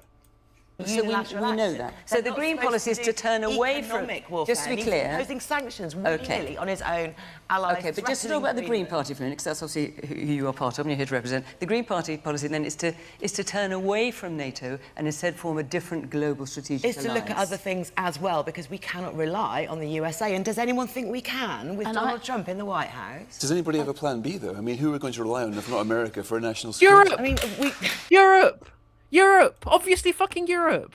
Also, ourselves? Like, Yeah, surely the whole point of having nuclear weapons is to deter people from fucking with us. Or just, spend 2.5% of a giant fucking £1 trillion GDP on defence. Yeah.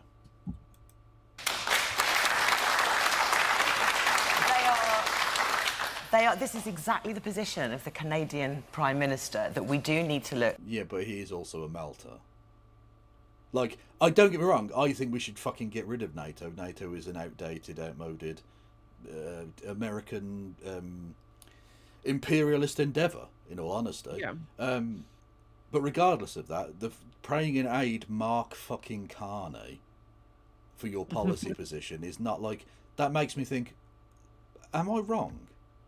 Do you mean Marx Carney? Sorry, Marx Carney, yeah, the famous socialist economist of the Bank of England.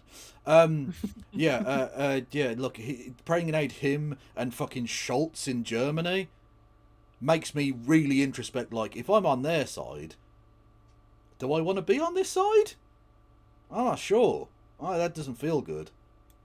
To find other alliances which will also keep us safe. We have got those other alliances, but NATO is the absolute underpinning of peace and security and prosperity across... Is it? Are you sure about that?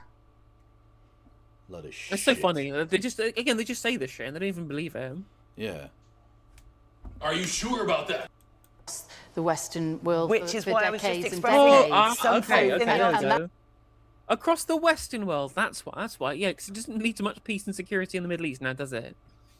Well, given that we have a massive war raging in Europe, it doesn't seem to have helped Europe a great deal either. No, true. Did it help war in Europe in the 90s when there was a big war? No, it didn't do that either. No, that is true. That is the foundation. Look at his stupid face. He's looking between these two women and he's just so nonplussed. He's very stupid.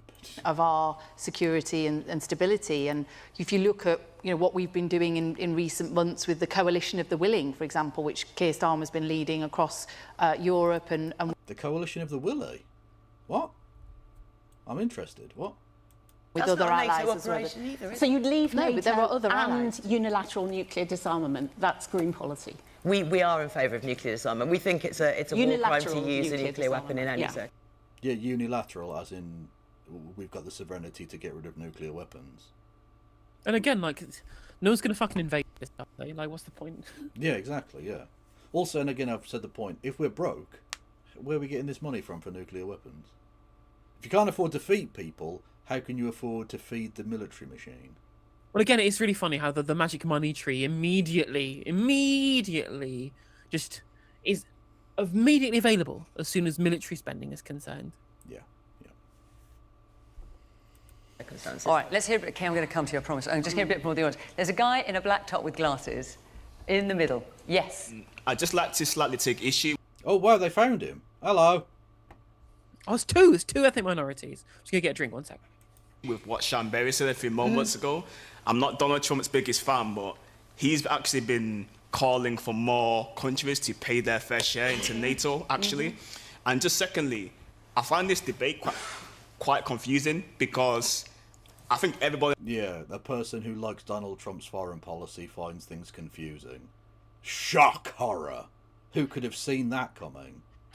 And the panel agrees that Iran is... Also, look, British integration is so brilliant that we've got black people who are gammons. We've got literally black gammons, okay? Our ethnic minorities are so well integrated that we have black and brown people who are fucking idiots as well. So true. We're doing multiculturalism properly. Is an enemy of Britain. I'm sure everyone agrees that Iran should develop a nuclear weapon. So what? Like, it's the old, well, not the old meme, new meme of, I don't support all of X group because some of you all are fucking idiots. It's that thing. Though what's funny is this, Britain's the enemy of Iran. I'm like, we don't need to be. Like, our backing of Israel and support of American imperialism is why we've become a target. If we didn't do this shit, Iran would not fucking give a shit about us. Sorry, someone just... Is he playing blackgammon? What the fuck are you... What? Chat! Come on, for fuck's sake. Sorry. What should we do? Diplomacy's clearly failed. Iran's clearly behaved as a... No! Diplomacy hasn't failed. Diplomacy was fucking working. Israel made it fucking fall. Iran was giving up shit that it had never given up before. Iran was literally reaching across the aisle, and Israel went, nah, fuck that noise. And like the pigeon playing chess, it fucking cleared the board and shat everywhere. Well, that's the thing, is right. Is that he's right. Diplomacy didn't work, and it didn't work because Israel does not want diplomacy. They want total control. Yeah. By actor.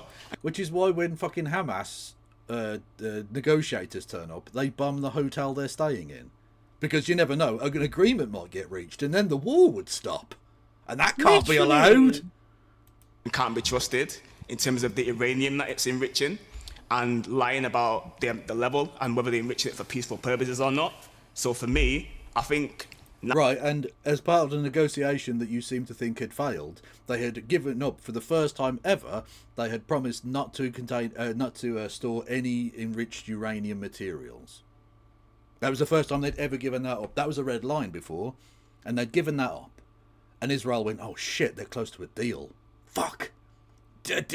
Call up Trump with the Epstein tapes. Get the Russian piss tapes out. What's the crazy thing, right, is that like even under like Trump and Hegseth and Rubio, even they were still at least happy to get involved in negotiations. It was literally Israel that tore this shit down. Yeah, it always fucking is. Yeah. Because they don't... I'm sick of pretending that like Israel is in any way a good faith actor in any of these discussions. They're not. We all know exactly what they want. The Zionist plan is for the greater Israel. That's all they want. That is their end goal. They'll get there by hook or by crook, and it's almost exclusively by crook, of course, because people already fucking live there. And so they're just going to destabilise all of the countries around them and pick it off bit by bit by bit. A death by 1,000 cuts. This is all they're ever going to do. They're not interested in peace. They're never going to be interested in peace. It's ethnic nationalist expansionism at its absolute core. Yep, exactly. And like now, it's interesting. For like the first time, really, we can remember in recent years is what's happened. Is that it's not the tail is wagging the dog now. Historically, Israel has always been a power of the United States. The United States has been in control. And Israel has been their client state in the region. And now it's reached an inverse, where Biden and Trump are just so fucking cucked for Zionism that they have allowed themselves to be led by the nose by Israel instead. Not just cucked, but because they're both like mentally dilapidated old bastards, it's not them that are even running the government, really. It's the apparatchiks. It's the spads. It's the people behind the scenes. It's people like fucking Pete Hegseth and fucking his weird little fascist minions. It's these people who are even more like, they're not even cooked to Israel because they're like genuine Israel enthusiasts. They're not bought and paid for. They're like agents, basically. You know, they're literally at the behest of Israeli policy. The time for there not to be dithering or delay or caution. Freedom has never been free. Oh, fuck. Jesus Christ. We're literally doing 2003 again. This is literally the thing that Bush said. Freedom is never free. Literally. Are they going to start referring it to a freedom breakfast rather than an English breakfast over in the United States? Yes. And rightly so. Unbelievable. As a black person, the blackgammon joke had me dying. Well, I'm glad you appreciated that. Please, can you tell all of the other black people not to cancel me?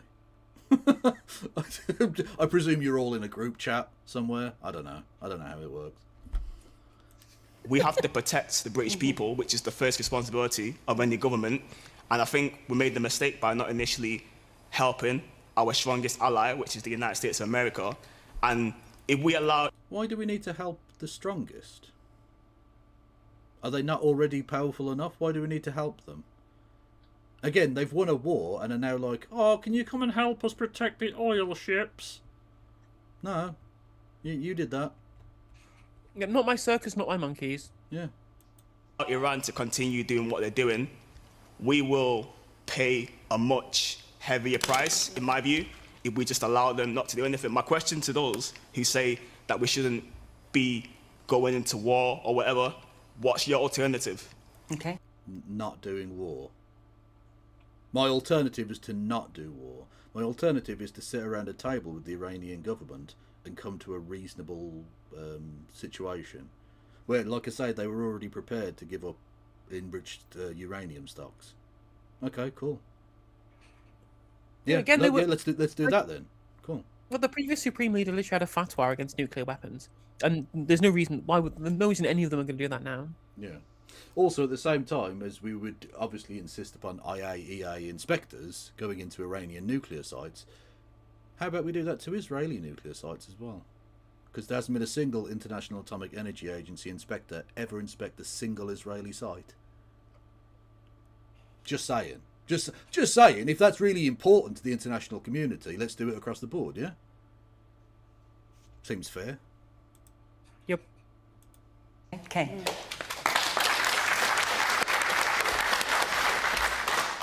Good evening, everybody. It's great to be back in God's own country, so thank you for being so warm and friendly when I first arrived.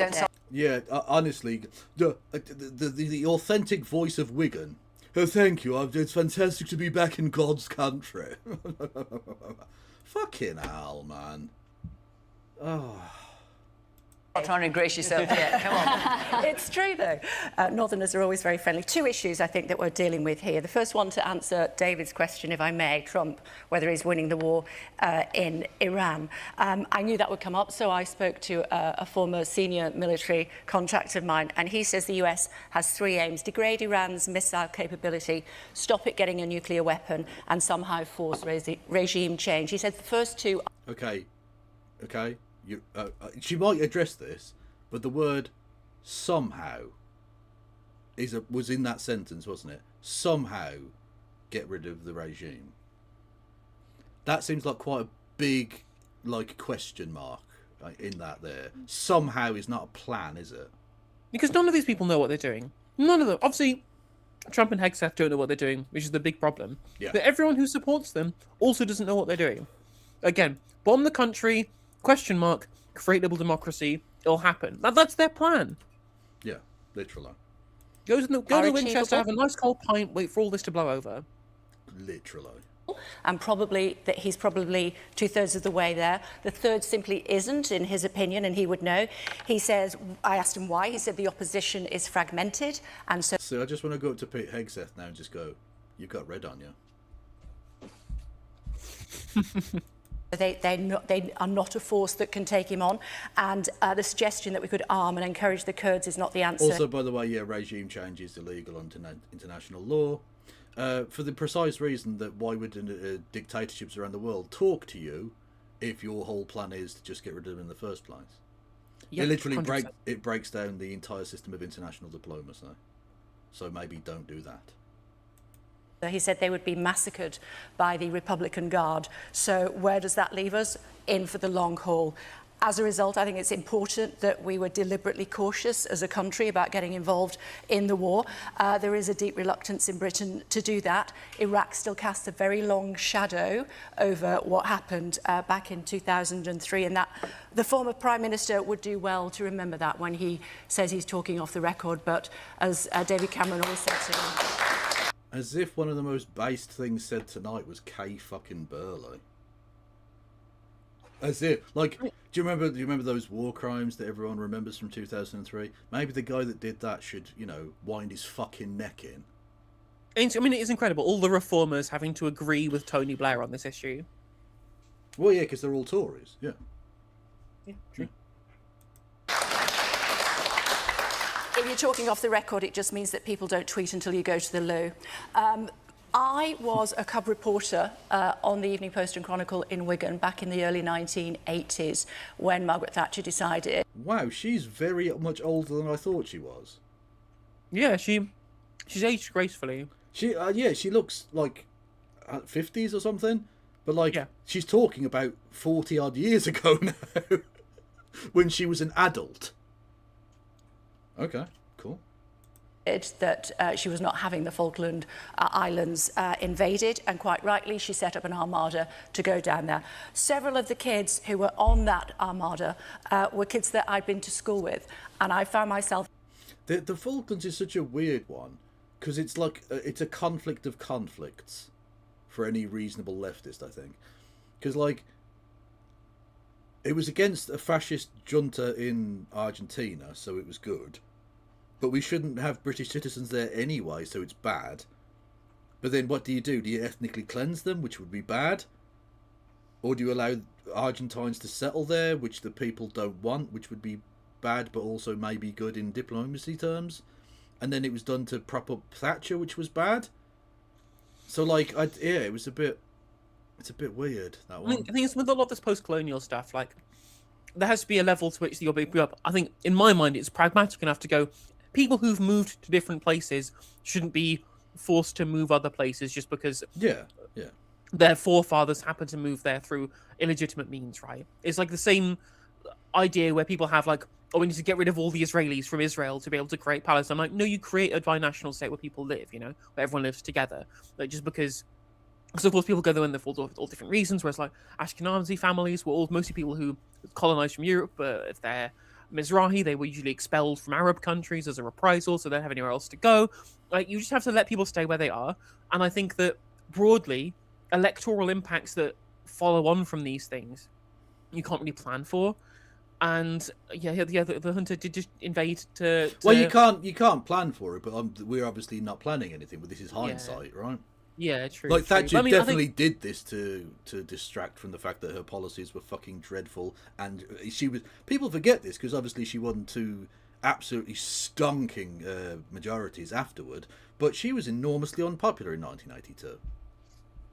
Like, really unpopular. Yeah. Michael Foot was head in the polls at some point. He was, yeah, absolutely. And then they did a kind of a reverse 2017 where they published obviously the longest suicide note in history, and Thatcher had done a war which made her quite popular, and so they just went whoop in the polls and crossed each other again. There you go. Having to interview their mothers, their terrified mothers, and hoping that they would all come back safely. Thankfully, in my part of the world, they did. Although one of my favourite jokes from the John O'Farrell book, I Think's Going to Get Better, was when he was a student during the Falklands War. And I don't know if this actually happened, probably not, but it was funny anyway. And a policeman told him that the ship, the HMS Sheffield, had been sunk, and the policeman told him the Sheffield have gone down. And he asked, Wednesday or United? Wow. Which is a delightful thing. I hope that interaction genuinely did happen, but it could just be a joke because he's a comedy writer. I don't know. I mean, we can all live in hope. True. Although interestingly, in that book, he also said he wrote the change in the law after the Bradford fire to say that you can't have a fire escape that goes onto the roof of the building that's on fire, which I would have thought was always part of the law. Because what's the point? It's not a fire escape if you're not escaping the building that's on fire, right? But he wrote that in as the alteration to the chamber, and he actually printed one of the subsections in it, and it just goes to show you the legalese that law is written in is just indecipherable madness. This is why lawyers earn like a billion fucking pounds an hour, because they're able to interpret gobbledygook. Complete rubbish. Yeah. Reference every sentence references some other subsection of a subsection of a subsection, and you're just like, that. This is nonsense. Then this doesn't mean anything. What the fuck? But as we know, not all British personnel did come back safely, and so I would say, and I feel this strongly, don't send your sons to finish a war that politicians start. Okay. Honestly, the most base thing that I think anyone said on this show for a long time. But also, I mean, a little bit impractical in the sense that politicians always start wars, really. But it's still true. Don't send your kids to go and fight and die because fucking Benjamin Netanyahu doesn't want to go to jail. Again, you're an anti-Semite if you don't get in the box. Yeah. Or, indeed, Donald Trump wants to deflect from the fact that he is a child rapist. I repeat, he is a child rapist.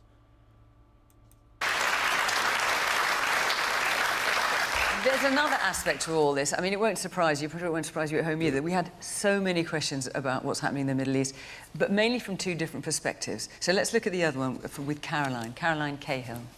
What steps should the government take to ensure rising food, fuel and mortgage costs as a result of the conflict don't affect us here in the UK? All right.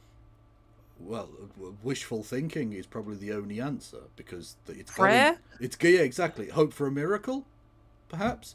Like, of course, it's going to affect us. What do you mean? Like, there are things you can do to mitigate it, like, I don't know, nationalising energy and regulating prices. But we have a Labour government that think the government doing things is bad, and a Conservative Party that don't want to conserve anything. So, you know, that's just where we are. Right, so obviously we've had crude oil. Crude oil has soared, it then came down and it's gone back up a bit. It's generally about a third higher than it was at the beginning of the year. And that affects all sorts of things, not just petrol pump prices, which we have seen have also gone up. How can the government protect us from this, Lucy?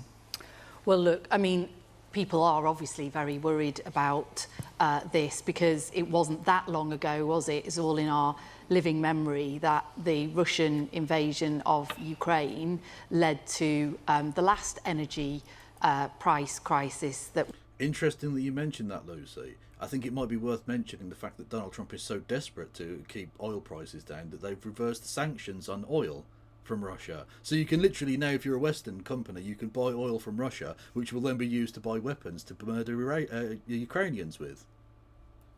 So that's... Again, I'll just say to the people of Ukraine, NATO were always going to do this. Did you think they gave a fuck about you? No. It's you were the brick wall upon which the Russian Empire was going to destroy itself, and that's it. It was also going to destroy you in the same process, you know?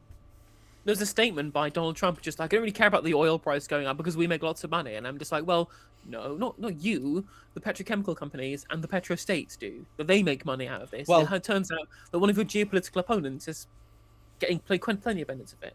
Yeah, but when he says we, he means those people, because those are the people he serves. True. We had that then subsequently led to an inflation crisis and impacted on food, and then we had the disastrous Liz Truss mini budget in the wake of it, and then sent all our mortgages up as well. So we've all seen firsthand the impact these conflicts can have very quickly here at home. So are there any actual steps the government, because mortgage offers are also being withdrawn in very high numbers at the moment. Is there anything government can actually do about these things? I mean, look, the first thing I'll say is the government will do whatever it takes to protect family finances and deal with the cost of living issues in this country. We are in a more resilient place today, a slightly more resilient place today than we were when Ukraine happened. Inflation is lower. It was 5% then, it's 3% now, and it has been... See, when Ukraine happened, it's just a thing of the past. It's not ongoing. It's not a thing we need to worry about anymore. Your yesterday's conflict, Ukraine. It is so true. That seems to have been the case, that they've just been kind of forgotten, because it's still going. It's still happening. Literally still happening. And obviously what's going to happen now is they're going to release sanctions on Russia because they need the oil, and eventually, now they've got the minerals, they're just going to keep chipping away at any of this and eventually just dry up the resources for Ukraine. And if Russia still have enough fighting power in them, they'll be able to take Ukraine in the next 5 years. Assuming Vladimir Putin's cancer doesn't get him and some other more practical politician rises in his stead. Let's hope, but you know. Coming down. We've got a lot more headroom in the economy because of the way we've been running the economy. Energy prices are going down. They're going down in April, and they're going to be lower, and they've been coming down over recent weeks. But we've got to do more, and look, especially when it comes to... what kind of things can you do? I mean, for example, there's going to be a new price cap. That's also true, yeah. Russia buy weapons from Iran. So by easing the restrictions on Russian oil to keep the oil price down, you're allowing Russia to have more money to buy weapons from Iran, which they can then use to create more weapons to fire at American ships.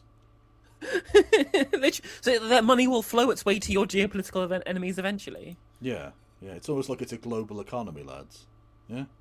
Well, the thing is, what's crazy, right, is that they didn't have any kind of wargaming about what's going to happen if the Strait of Hormuz closes. They just kind of forgot. Like, people like to think of the Trump administration doing this thing because it's a bunch of neocons, and I don't think it's necessarily true. I don't think that they really are neocons. I think a lot of these people are just fucking mentalists, honestly. Yeah, like they really are, yeah. Like the real neocons at least understood Kissinger doctrine, which was that internationally interconnected economies would create peace due to the economic headwinds that would be created if that was ever destabilized. And that doctrine has been summarily completely forgotten by the Trump administration, because they went in and went, the oil country might stop the oil? Oh, shit. Fuck.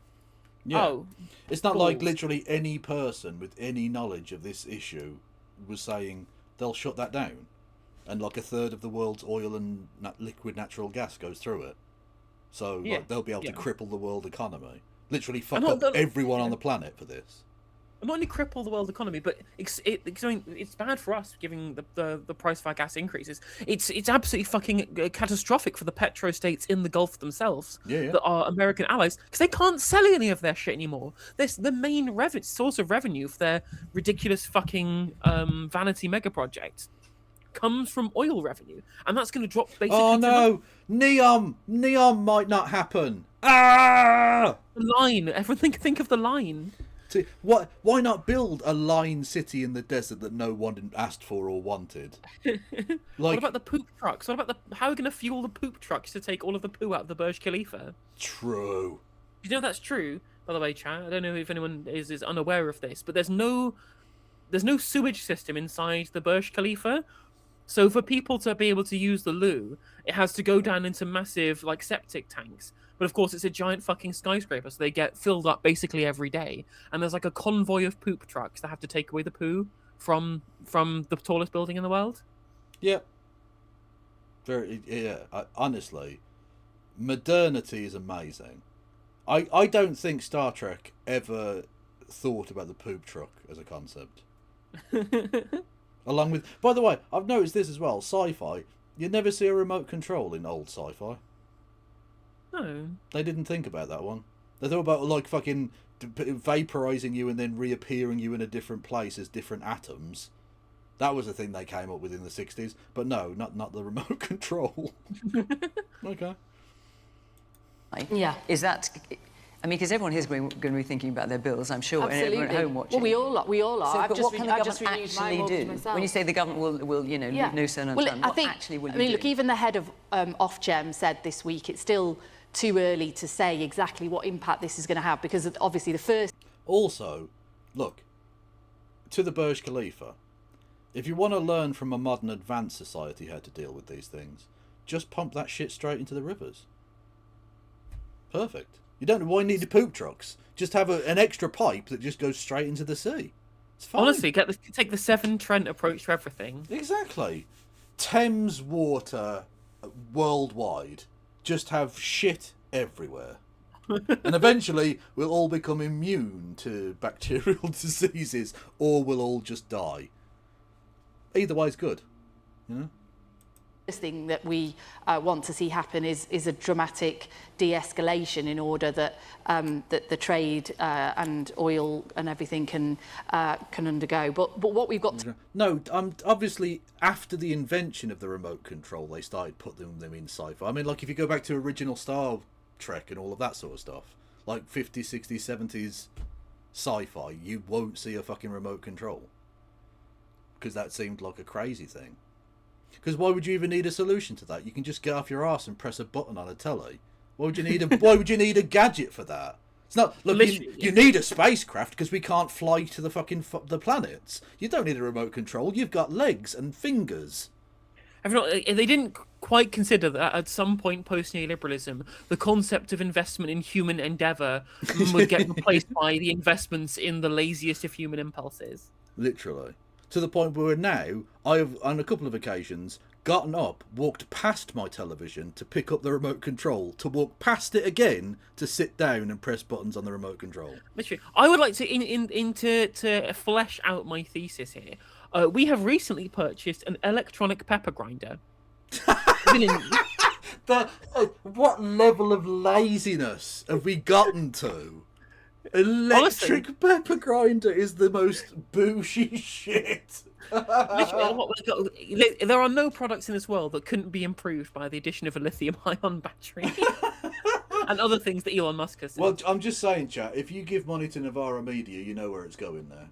It's going on motorised pepper grinders. Motorised pepper grinders for the middle class champagne socialists.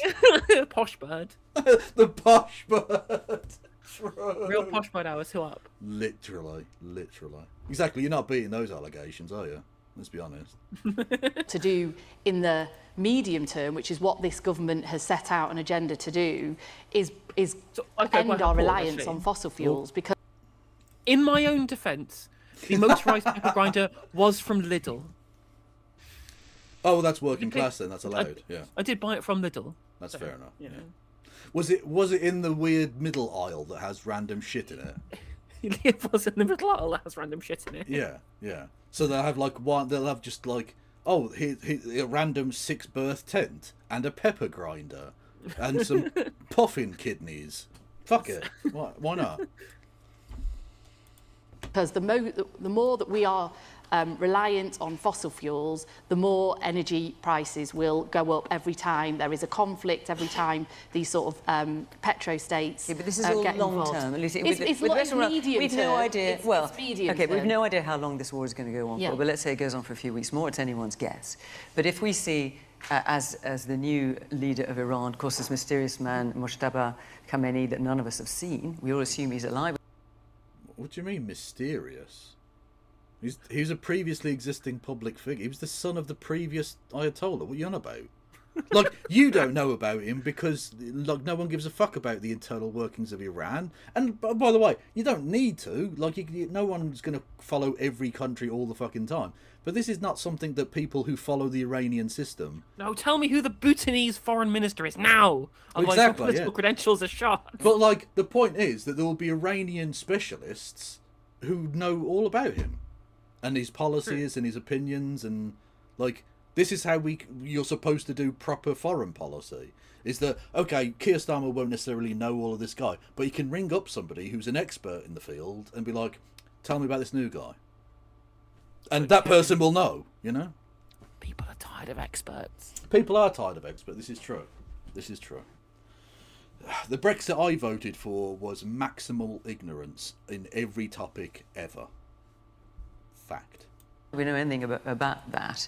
And he's saying we're not going to allow any more ships through the Straits of Hormuz. So we could see prices go up and up and up. We just don't know. In the next month or two, what can the government realistically do? I mean, maybe you feel it can't do anything, but then No, I do feel we can do so. As I say, energy bills are coming down from the 1st of April for those 3 months. Okay, have we thought about paying the Iranian missiles £41,000 to go home? It might be the only policy. And we have taken steps. We took steps in the budget to lower energy bills. We've also brought in the warm homes discount, so 6 million of the lowest households will get £150 a year off their bills. So governments can intervene. What about things like, so Greece, for example, is introducing profit margin caps on fuel prices. You've got Austria doing, I think, unusual step perhaps, just saying petrol stations can only increase their prices on Mondays, Wednesdays and Fridays. And we've asked the Competitions and Market Authority of taking urgent steps to stop what we're seeing, some of this price gorging where people... Price gorging? Price gorging, okay. They're gorging, aren't they? They're so hungry for prices, Kev. So it's a veritable banquet of prices. People are profiteering from it and companies are putting up their prices unnecessarily. We've got to take that action as well. But that... So, and again, capitalists are such fucking lunatics. They're like, there is an acceptable level to which you can exploit people, but not that much. So, okay, but why is it okay to that point? Why is the... Because you're still... Regardless of whether there are price shocks or a scarcity of supply and blah, blah, blah, you're literally putting behind a paywall the things people absolutely essentially need to live. But you're fine with that bit, but if they increase their prices a bit, that's exploitative. Yeah, like it's absurd. Why can you see the ludicrousness of that one tiny bit of the problem, but not the 95% of the problem where you think that's actually good that they're exploiting people and paywalling essential living, conditions. It's infuriating to see. It's the same with the Lib Dems coming out and being like, "Oh, we think we need to get rid of the antiquated system of the monarchy where they go by order of male firstborn and then the women." Like, do we have a system where the head of state comes out of the right set of bollocks and ovaries to begin with? I don't care if it's a fucking man or a woman or a non-binary or fucking gender fluid. I couldn't give a shit. Why are they? These people don't have a right to fucking rule. Jesus. More disabled transgender Muslim hijabi drone pilots. Let's go. True. Although what I do want is a monarch to come out with Caesar pronouns, just so they have to change it all to like XMP Broadmoor. That would be that would boil the piss of gammon so much they might actually spontaneously combust. Because monarch is 2 syllables as well, so it would ruin the national anthem. True. Literally. God save a gracious non-binary gender fluid person of colour. God save, that would work. I'd sing that. I'd sing it. I would. Also, like it would be TRH rather than HRH. Oh yes, okay, I'm with you. Yes. Yeah. Yes, let's go. Royal Highness. Or if it's a gender fluid person, they have to call it HMP. Or XMP, or whatever, based on what their pronouns are that day. So they'd have to have like an electronic scoreboard outside that they could change the initials based on what their pronouns were. You saying it's like Consultio/Consultius? Yes, I am saying that. I want Johnson to become fucking king immediately. That's already underway. So we will do whatever it takes, but we are in a stronger position to take the kind of... Themperor! Yes! Themperor. Not king or queen, themperor. That is the fucking word. That is the word we're looking for, people. Modern problems require modern solutions. Intervention that needs to be taken to help people with their bills. Man in the stripy jumper. I think the issue is that it just seems across that you need to be reactive, but it seems that you're too slow with your reaction and you're not being proactive enough when looking at these global conflicts. And I think just hoping for it to end or saying, let's try and end the conflict, it doesn't really address the reality of the situation when it comes to rising bills. And nothing's really being done until it's too late. And by that point, families are already out of pocket or don't really know what to do. But that is what happened last time, under the last government with Ukraine. It took 4 months to take action on any but now energy you're in bills. Government. I want you to yes, be and different. What I'm saying to you is everybody's energy bills are coming down by £117 a year from April the 1st. So that is already in train. And we will do whatever it takes alongside of that to make sure that energy bills, families don't pay the price of that, and we support people through any affordability crisis. Man here in the front. So I'm 18, I'm from Manchester, I've grown up here all my life. We see stuff like war and stuff go on, obviously in Iran at the minute, and we see rising food prices, a lot of stuff like that. I mean, we've seen £2 billion of cuts to youth services as well. So for young people like me who grew up going to a history class for GCSE and where one glue stick was shared between 30 students in a GCSE history class, what hope is there? And what would be? Again, we're a fake country. We don't actually exist. It's just we're like the last days of the fucking Soviet Union, where you've got like, the shell of a state, but the internals have crumbled completely. But have you considered, Kevin, that some shareholders of some privatised water firms got fabulously wealthy, and that's really what matters? Yeah, exactly. One of the world's great, powerful, rich nations has hollowed itself out, but with like 12 people own everything.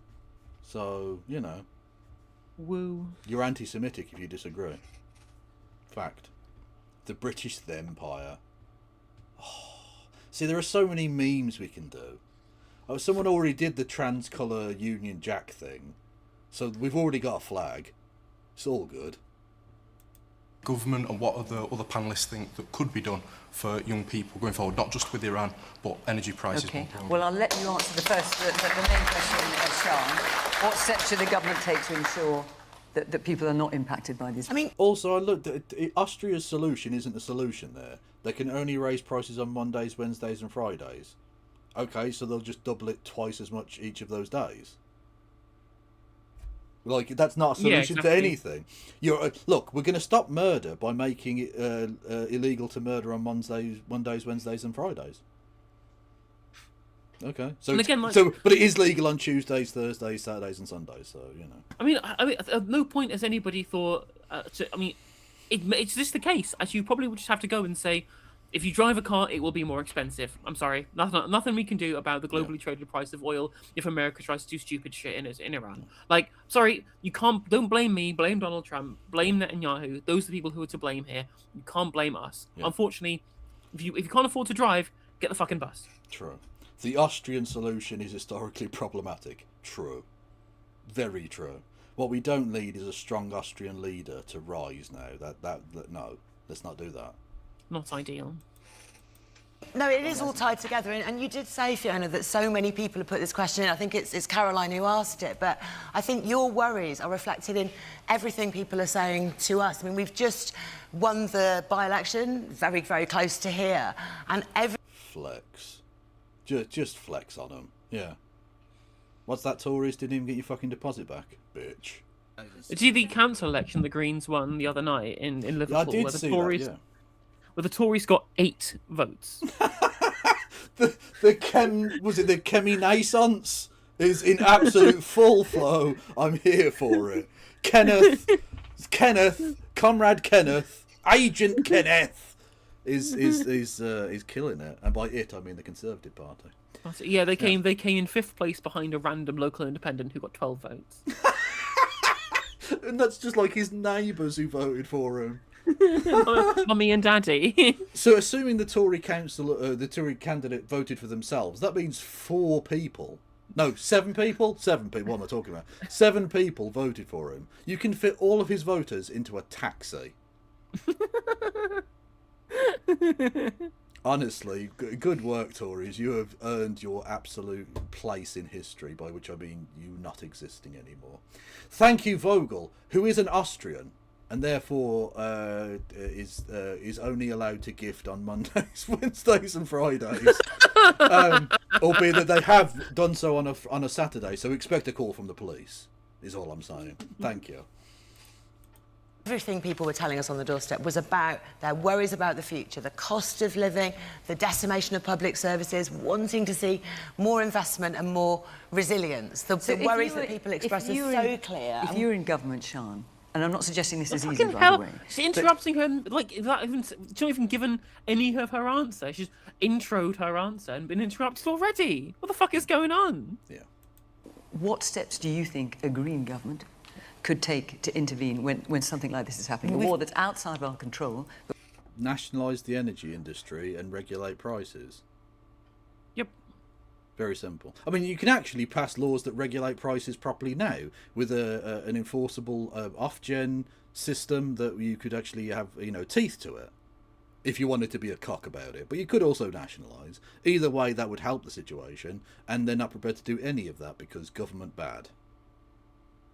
They're literally Reaganite Labour. Government is the problem. But where prices are and may continue to go up. I mean, we have left everything in a very precarious position. There are things we could have done. In the short term, we do need to see things like windfall taxes reinvested in communities on these fossil fuel companies, because some of them are making profits without being affected by the crisis. We have done that. We do need to see the separation of the gas price, which drives utility bills, from the rest of the energy market. We need to see renewables leading the price of the bills, because they are much, much cheaper. Net stupid zero! Welcome to your energy bills under Reform UK. Infinitely sky high forever. Yeah. Than gas normally, and at the moment, that's shooting up. So these things are getting worse, and we can do something about that.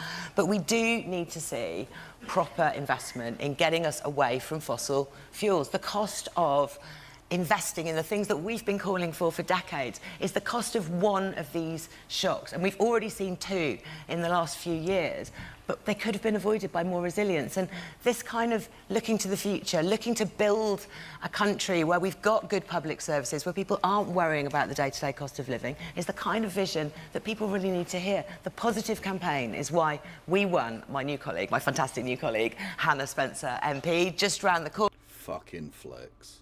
You love it. W's in chat, everyone. Come on now. Come on. Oh, I'll just be mentioning it forever. It's never. I would never shut up about him. Exactly. Epic dub. And that's the kind of vision we're going to keep talking about. We're going to keep pressing on practical things too, because we have got the right practical answers in the Green Party. Fraser. Well, one of the problems we've got is that I mean, look, you mentioned, you know, mortgage, why mortgage is so high. Partly because Britain's got one of the highest interest rates of any major economy, because our public finances are always right on the edge. The government's spending as much as it can get away with, the markets are nervous, that's very high. Also, the national insurance tax increase absolutely didn't help. That's being passed down into prices exactly the way people predicted. Fewer people are in work as a result of that. What? Inflation's still gone down. What the fuck are you talking about, Fraser? Yeah, but he's like a Tufton Street bitch. So you have to go, oh, jobs tax, Chagos, something. Yeah. And when it comes to energy prices, I mean, look, when it comes to, you say our energy prices are going to go down next year, I'll believe it when I see it. Because Britain's got the highest electricity prices in the developed world. Yeah, because we're so exposed to fossil fuels. Well, no, I actually, I don't see it that way. I think because there are various green policies over the years, but we also apply VAT to electricity, we don't. No. When you say you don't see it that way, your paymasters have paid you to say you don't believe that. Is the actual truth of it. Need to do that. We've got a North Sea which we could be using a lot more than we are, in my view. And I think that we ought to bear in mind that Britain's record in environment is pretty good. We have, since 2010, cut our emissions more than any other major economy. And I'm not quite sure we need to be so more emissions. harsh. Yeah. So, Like, the North Sea... Like, I really fucking hate this. They say this all the time. Like, we've done the biggest decarbonisation effort. I'm like, yeah, because we had the most gas power. We used so much fossil fuels that we had way further to go. The reason why we've decarbonised faster than Norway, for example, is that they'd already used their oil reserves to invest in hydroelectric power, so they were generating electricity without needing to decarbonise, right? Like, you can't decarbonise an economy that already has low carbon. Literally. Is a form of energy security. We should be using it a lot more than we are. And we should be also looking up... Yeah, have you noticed how the government of Malawi haven't had such a massive reduction in their carbon emissions? Disgusting. What about Tuvalu? Where are their carbon emission reductions? The fact that they haven't got any factories is irrelevant. Stop it. It won't bring bills down at all because it's pegged to global gas it's all part of the market that we could be developing. We could be fracking a lot more in this country. Ironically, we are being pegged by the market. That is true. True. I think he says, like, we should do more fracking. I'm like, and who are you going to convince to let frack near their house, Fraser? Yeah. Like, who are you going to be able to convince that the earthquakes are worth the time? You don't need to convince them. You can just force poor people to have to put up with it so that he gets slightly cheaper gas. Let's be absolutely clear. The only route out of this, the only way to get energy sovereignty and energy security is what we are doing, which is the race to clean energy and clean electricity. Renewables, nuclear. If you're buying it from private big companies, it isn't sovereign. Yeah, literally. Yeah. And we've done more in 18 months than any government has ever done to make sure that we've got energy security through cheap renewables, through cheaper nuclear, and so that we're not linked to fossil fuels, because we are a price taker, not a price maker. Right, and let's even hear if from our audience. We explored more, it wouldn't happen. Woman there with a headscarf on, yellow glasses. Just going back to the first question regarding Donald Trump, I think he's a loose cannon. And I think Sir Keir Starmer got it right, his measured approach. And I wish the Conservative, instead of just automatically taking the knee-jerk opposite stance, that they actually stand with the Conservatives on this one. Okay, and I'll come to you here, I promise. The man in the red sweater. Hi. So far we've heard from the government's representative that we can look forward to just over £100 a year off. Now, forgive me if I don't put bunting up to celebrate that, but this Labour government are still complaining about what they inherited. If you look at the length of the term of this government, you're approaching... By the way, if you're looking for bunting, there is a government minister that has plenty. She might have some spare for you. And a tablecloth. Halfway, if not closely to that. We don't see the difference. I want to hear from you when you've come up with just £100, how I feel better and what you're going to do, because you're telling us you're going to... Like, they made stupid, like, promises during the run-up to the election, which is fine, but the fact that he somehow thinks, or indeed the fact that they promised at the start that the entirety of the energy system in this country could be revolutionised in the space of 20 months. I'm sorry, the fuck do you think this entire system is underpinned by? Like, how much of this system do you think can just be turned off and on like a fucking light switch, mate? How long do you think it takes to build a wind turbine or a solar panel? Yeah. 5 minutes, probably? Yeah, easy. More? Give me a real example, because you didn't give Fiona one when she asked you. Well, mortgage rates have come down.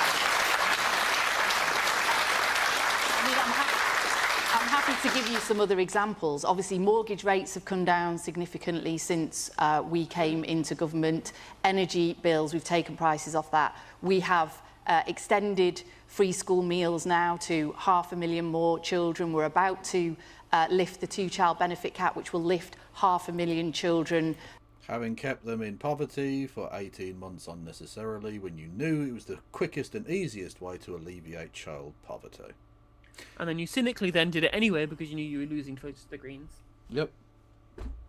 And it's too late now anyway. Yep. Like, in a way, having sold their soul to chase reform voters that they can't win, it's sort of almost pointless rowing back now, because I think they've holed themselves below the waterline, and they're not going to get those votes back either. So it's almost the only electoral chance they have is becoming reform, basically, I think. Well, given the reality of the balkanised electorate with the first past the post set up in terms of voting, it does feel like that Labour, their only chance of not having total obliteration is to specifically try and become like a red wall party, try and win votes in the red wall. Reform will win in the former Tory shires. The Lib Dems win in like the pride flag Thatcherite kind of southwest, and the urban centres get won by the Greens, and then Wales is Plaid Cymru and Scotland is the SNP, and the Tories have no base left to go to. I feel like that's more likely. Like Labour trying to compete in urban areas, they're just going to lose, and the more they try and do that, they're going to lose votes in swing constituencies in the red wall, where they'll need to win over reform voters. Yeah. I feel like they could just like fucking get rid of all this stuff, but then again, none of their MPs believe necessarily in some of these things. Yeah. Out of poverty. Okay, well, let's ask him if he's impressed. But talking about their MPs, I think even they're now sick of it. Like, the amount of the phrase is now being used about marching them up the hill and marching them back down again. You can't have people constantly go out and defend a thing and then undermine them within 5 minutes. We saw what that happened to the confidence in Boris Johnson. When you have one line about COVID and then within an hour it's changed, people aren't going to go out to fight for you anymore, because you keep selling them out. So why, if they don't have your back, so if you don't have their back, why would they have yours? Yep. Right, lifted the minimum wage. Wages have gone up more under the Conservatives. Okay, well, let's hear what he has to say about that. Look, I appreciate people want more, and we need to go further, and we need to go faster, and people want to have hope. By the way, this is a fucking mental game of rugby. France 24, England 27, just after half time, and you're like, motherfucker, this, are either team trying to defend? That's 56 points in one half of rugby. Maybe tackle, lads, would be probably a good idea. For the future, that their lives well, let's hear are going if he to does, get better, and I understand so that. there you are. You've got some examples. What do you make of that? I do like what they did for the children, but for me, you keep talking about... When you say what they did for children, do you mean putting the yum friend of a paedophile as the ambassador? Because I don't think that was good, actually. Hope. This is the first time, actually, I've heard a Labour politician speak with such hope. I didn't vote for Labour, but I'm a British citizen and I want you to succeed whilst you're in power. Yeah. So take this back to your office and please do more. For the people. Okay. Two things, again. Mortgages rates did come down. They're going back up again. They're 5% now for a 2-year fixed rate, and they're on the way up. I'm not sure what you can do about it, given what's going on in the Middle East, but that's something to keep an eye on. Something that you can do right now for these lovely people. What's funny is that, again, like, this shows how them saying, well, mortgage rates are going down. I'm like, well, they went up under the Tories because of international things. They went down because as international things subsided. And then they're going back up again now because of international things. Whereas the Tories tried to defend their record when they started coming down. Then Labour tried to take all of the credit for them continuing to go down. And then they tried to attack the Conservatives for it going up. And the Tories said it was not our fault that they're going up. I was like, you can't really blame anybody. People is to say that you will keep the fuel duty in place from September. Okay, it'll put a hole in the Treasury. The freeze on fuel duty, yeah, you mean, yeah. But a bigger hole in people's pockets if it goes up. So take the opportunity. Yeah, it's frozen until September, and we've said we'll keep looking at that, obviously, in the meantime. There's a woman where, you're right, sort of in the... And by the way, I just got a mortgage rate, which was much lower than that 2 days ago. So. All right. Yeah, but you're a government minister, and that was probably corrupt as fuck. Just saying. Keep a watch on that one. Also, you're on 90k. Like, your mortgage affordability, like, is much greater than other people's. Exactly, and they know that even when you leave, you get a fucking gold-plated pension for the rest of your life. You're obviously going to be able to pay it back. There's no subprime when it comes to XMPs, is there? No. Well, there's a woman here in the front. Let's see if the woman here in the green jacket. This gallop towards kind of like renewables and everything, right? I mean, that sounds great superficially, but then you've gone and introduced this pence per mile for kind of like electric cars or hybrid cars. So I said at the time it was the dumbest thing.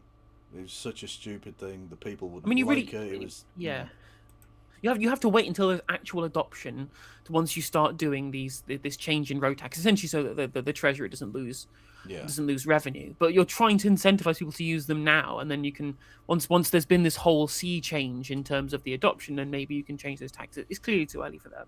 Yeah. I mean, how does that marry up? Because I mean, human nature being what it is, will basically mean that people will shy away from buying those things, and will still pursue kind of like electric cars. I'm going to come back to you. There's a woman in a blue and white shirt. I think you've got your hand. I couldn't see before. Yes. Yeah, the focus has got to be on renewables for the long-term reduction in cost of living and getting away from fossil fuels. Right. So you agree with that? Okay. Harriet. Yeah, I think you obviously want to slow down on that, though. The first thing, Caroline, I would suggest is that the government should not make things more expensive. So I totally endorse what Kay said about not putting more tax on petrol in September. I also think that they have increased the cost of... Like, at the end of the day, like, unfortunately, we've had a fucking fuel duty-free since 2010. We've had a fuel duty-free. 2010. Yeah, but the only people that matter are old people and drivers. I'm just like, yeah, maybe you should if you can't deal with the internationally traded commodity that you rely upon and you have chosen to rely upon for your own personal transportation. If you can't deal with the increase of that rising because of the fact that it's internationally traded, then just get the fucking bus, get the train, like. Employing young people, so it's cost about... Sorry, like, because whilst the fuel duty was being frozen, the cost of a bus ticket went fucking up. Yeah. Insane. £4,000 more to employ an 18-year-old than it used to. And I would also make the point to North Sea oil and gas. Why should we be importing from Norway? Dickhead, we don't refine the oil. It gets sold on the international market. It's not like we're pumping oil from the North Sea and it ends up in fucking Shropshire. It's bollocks. Stop lying. From the same field that we could be exploiting. It may be the same world price, but it is more secure for us from the point of view of energy security. No, it isn't, because it doesn't fucking come here. You're lying. Again, like, the only defence that you have for this position is that we'll get the tax revenues for the extraction. which isn't untrue. Yeah. There's not a huge amount of tax revenue, and you would get significantly more revenue if it was publicly owned. And indeed, if all you care about is the price at the pumps for people who are buying it internally in the UK, then unfortunately that will still be at globally traded commodity prices. Otherwise, why would Texaco or whatever not transport it over to France where they're paying proper prices? And it's got nothing to do with it, regardless of any tax income that comes from it. There's absolutely no energy security benefit to it in the slightest. It just doesn't. Yeah. It doesn't increase or decrease it in any way. It's ineffective, completely.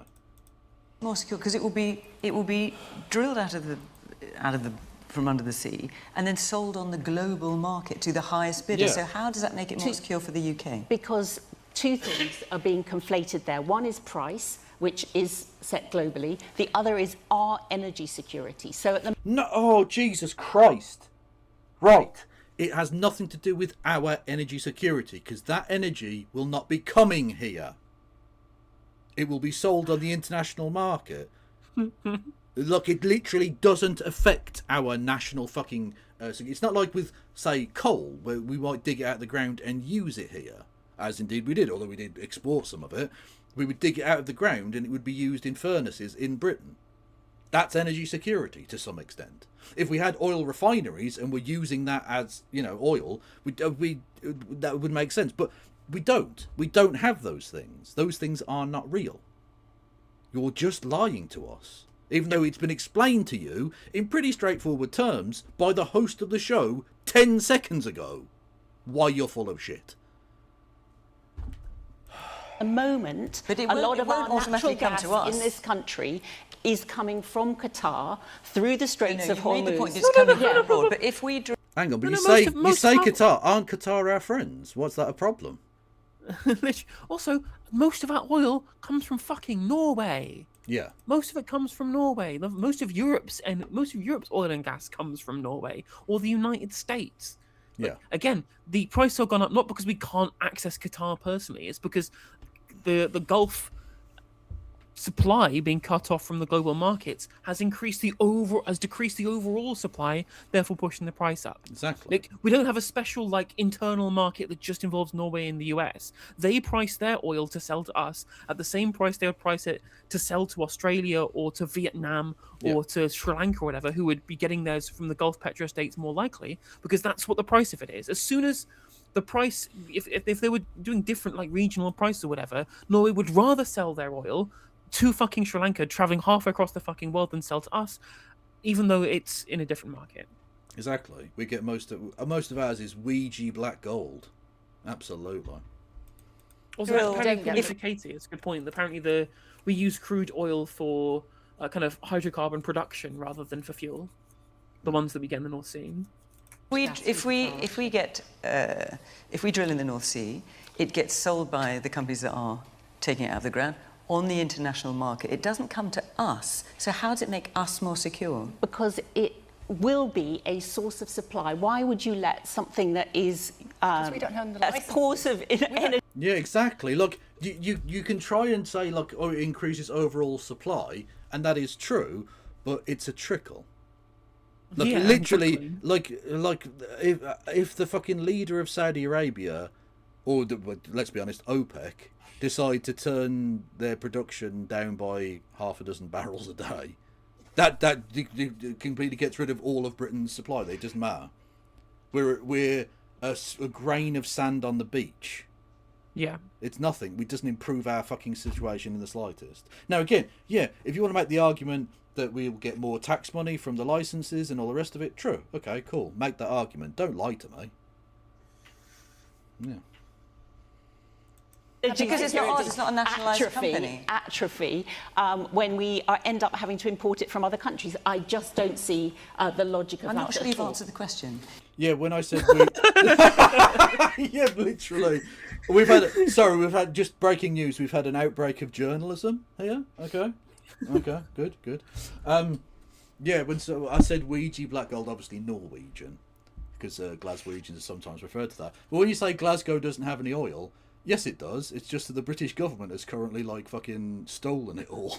Yeah, they have decreed that it's actually in the sovereign waters of Hull. Yeah. Even though that's not how that works. Yeah, and of course, they've decided that they're going to sell it all, and Britain's going to profit, and then have English MPs moan about giving you some of that money back in the Barnett formula.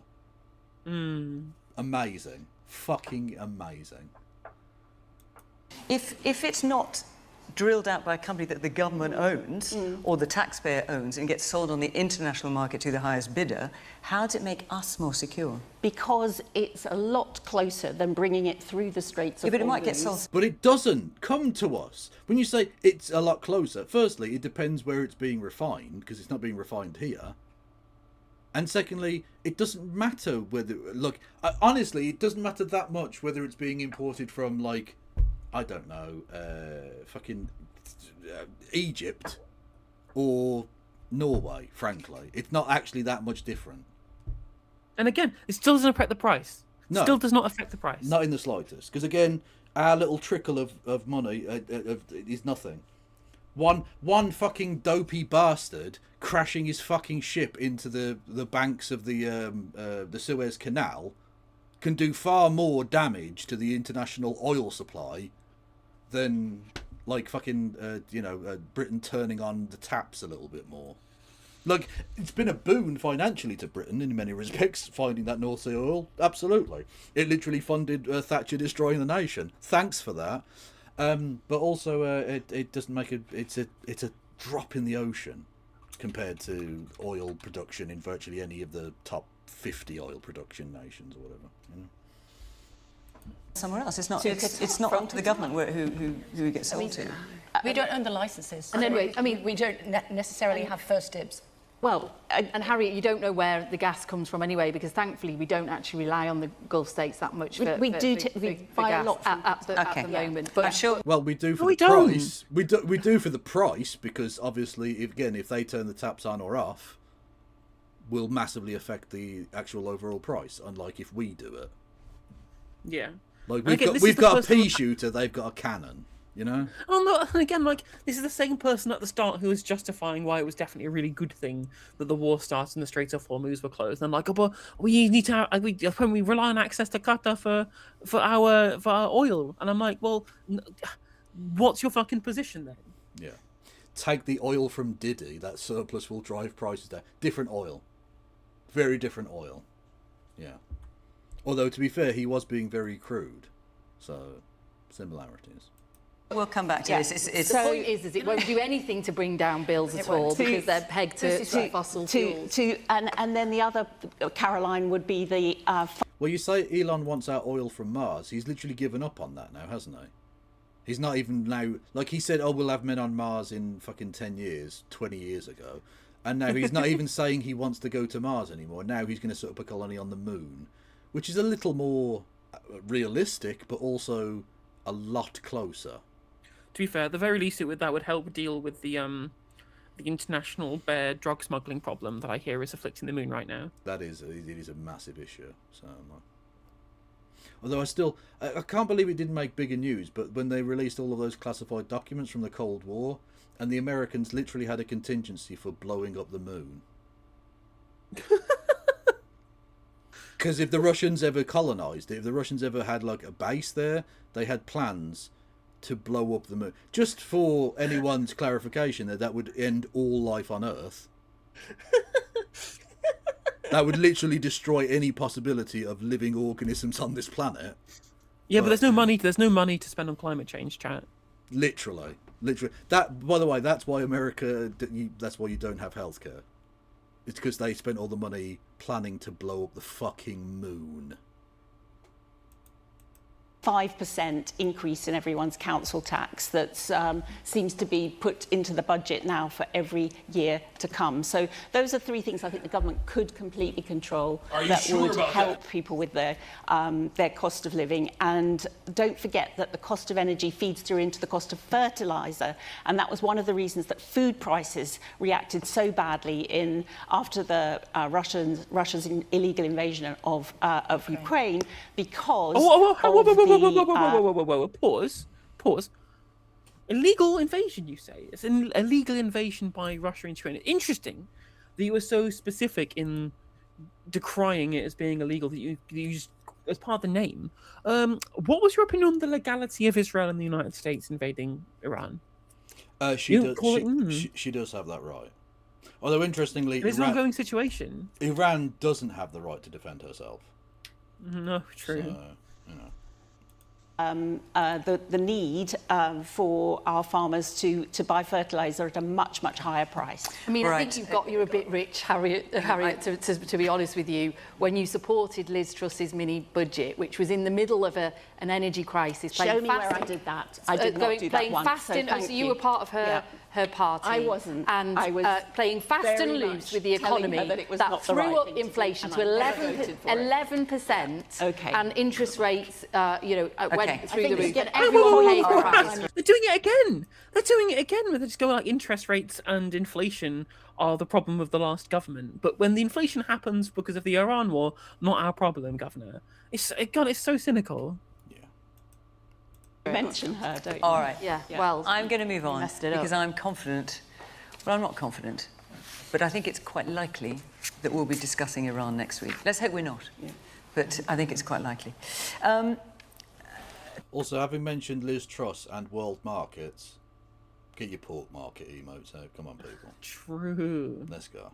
Talking about next week, we're in Croydon next week. So if you'd like to come and be part of the audience and put your question to our panel, apply the question on our website. All the instructions are here. And then they're going to be in Clacton, which guarantees that 1 week that Nigel Farage won't be on.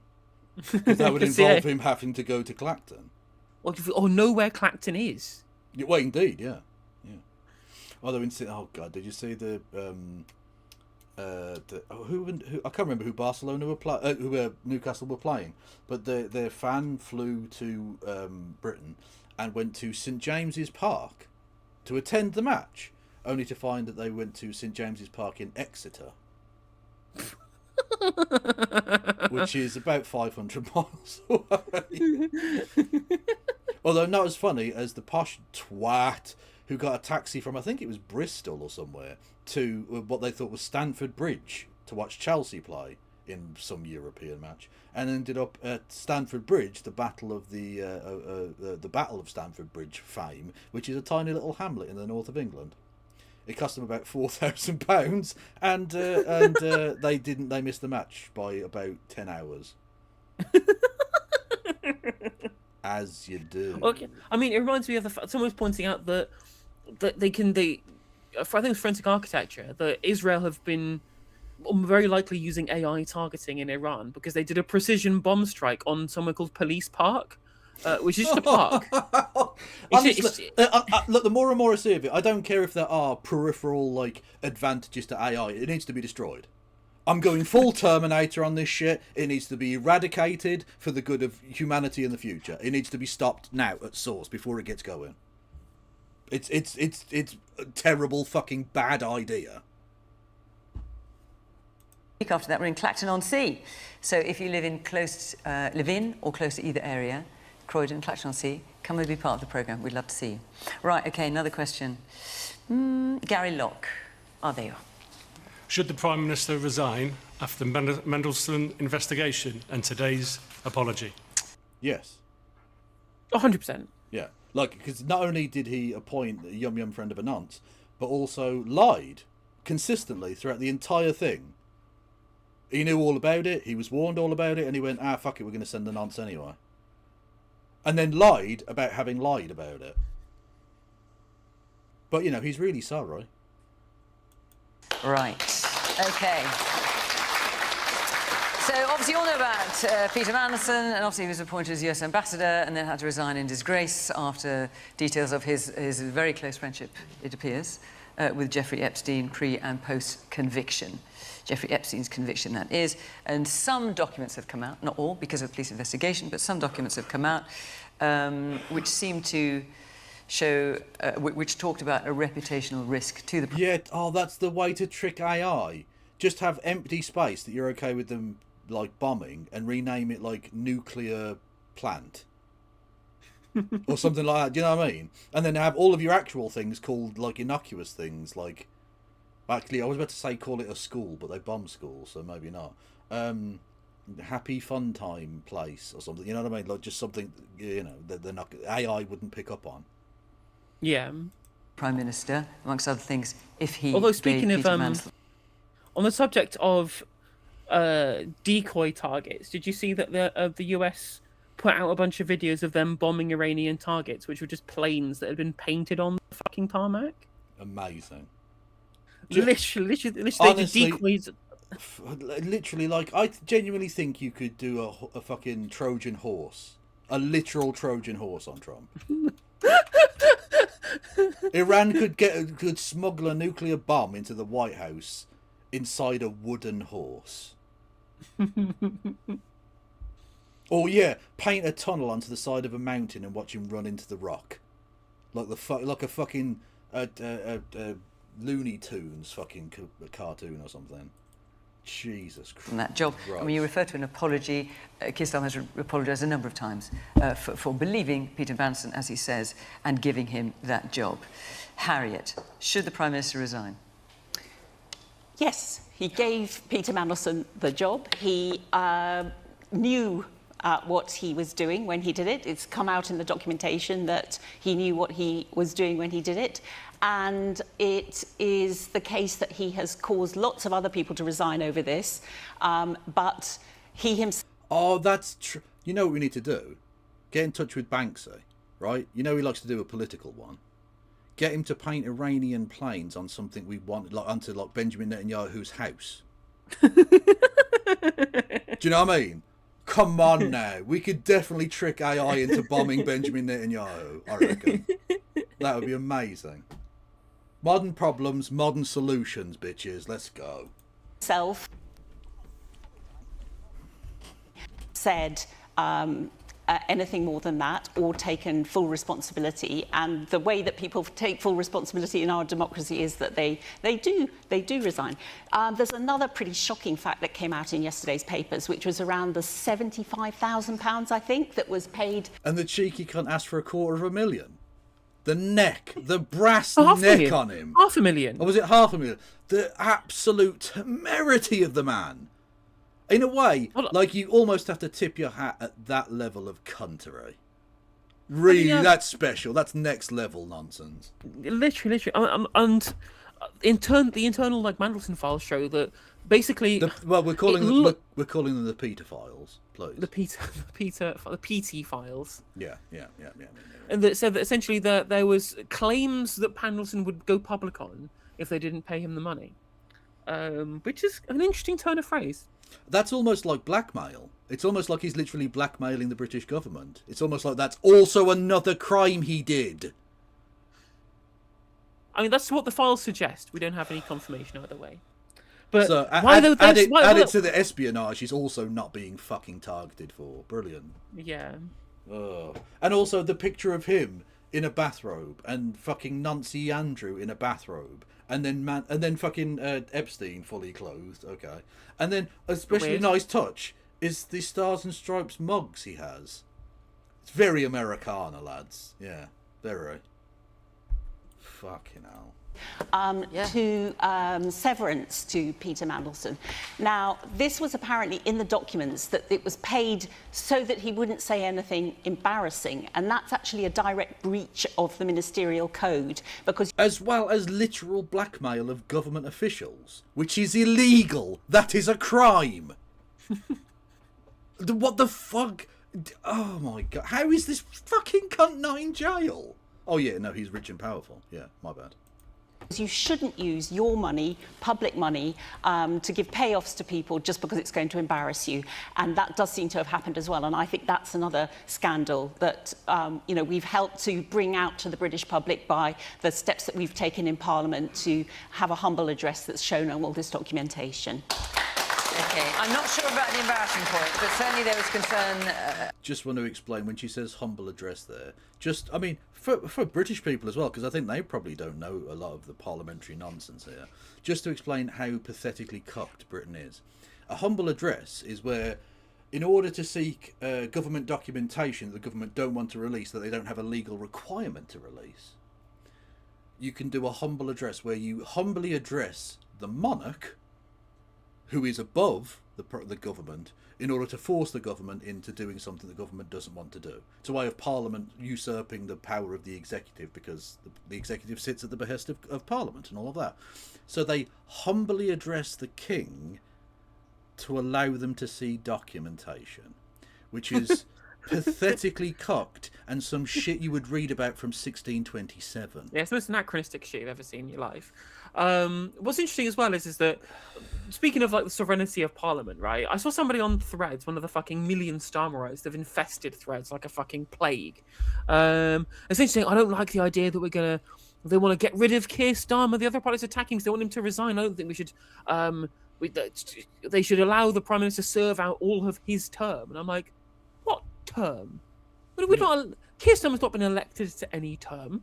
Parliament has been elected to a term, and he sits as the Prime Minister, as the Lord High Chancellor, at the behest, at the confidence of Parliament. Yeah. If he cannot command the confidence of the House, he's no longer fucking Prime Minister. This is not the same as a presidential election being fought, but being deposed or impeached. He doesn't have the confidence of the House because he's a shit Lord High Chancellor, shit Prime Minister. He gets booted out. Yeah, this is not. He's not entitled to be Prime Minister because he's the party leader when the election was won.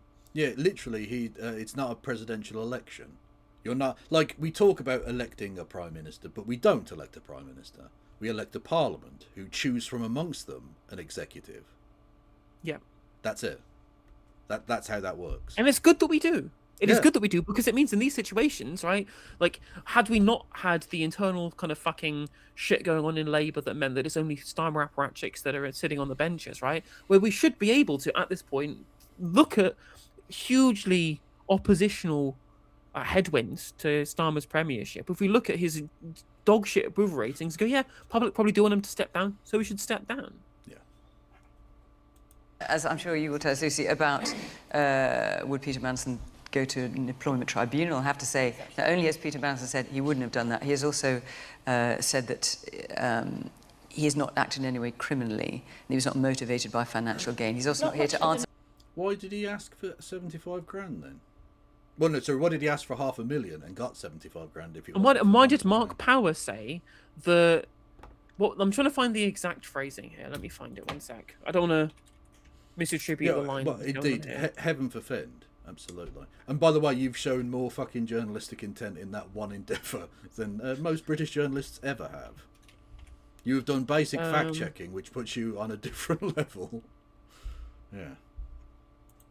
This is from Thursday. You go on. The documents suggest Mandelson raised the prospect of suing the Foreign Office for unfair dismissal.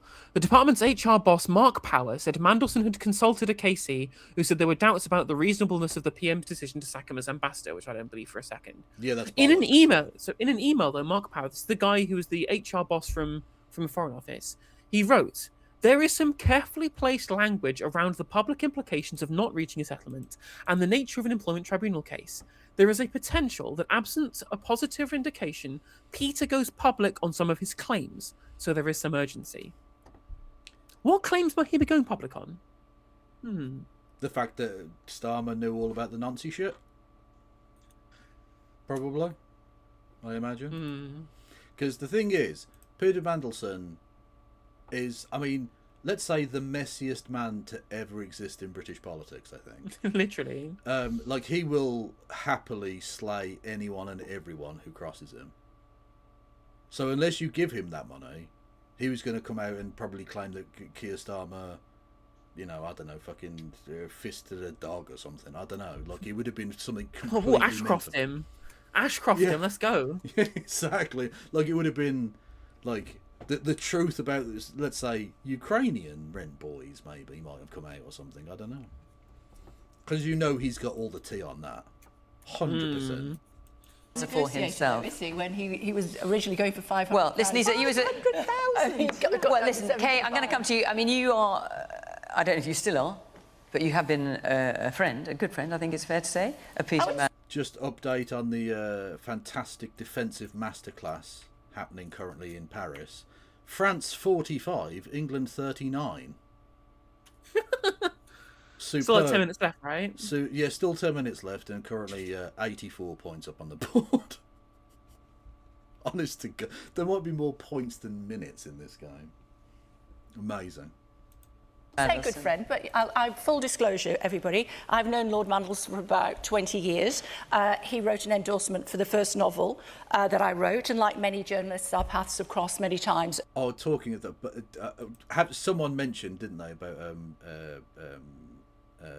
Banksy, right? My favourite ever quote from the front of a book was a book of artwork that my friend had. It was a Banksy, like, official artwork book.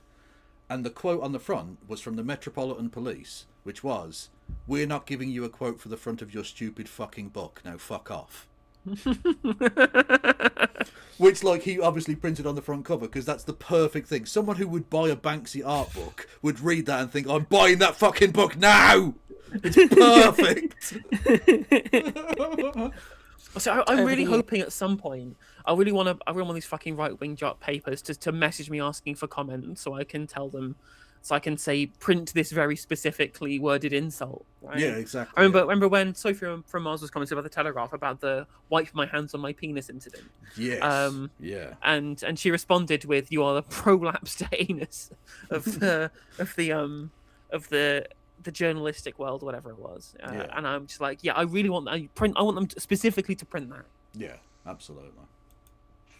But I was not aware that he was a friend of Jeffrey Epstein, who was a convicted sex offender, and many people felt that he showed very poor judgment for a... Why didn't you know that? You're a journalist. If I knew it, why didn't you know it? I guess maybe it was... I mean, we should talk about her time in the 2000s, which, to be fair, was before most people knew. I suppose so. Senior public figure, Peter Mandelson, still being in contact with him. Have you spoken to him since?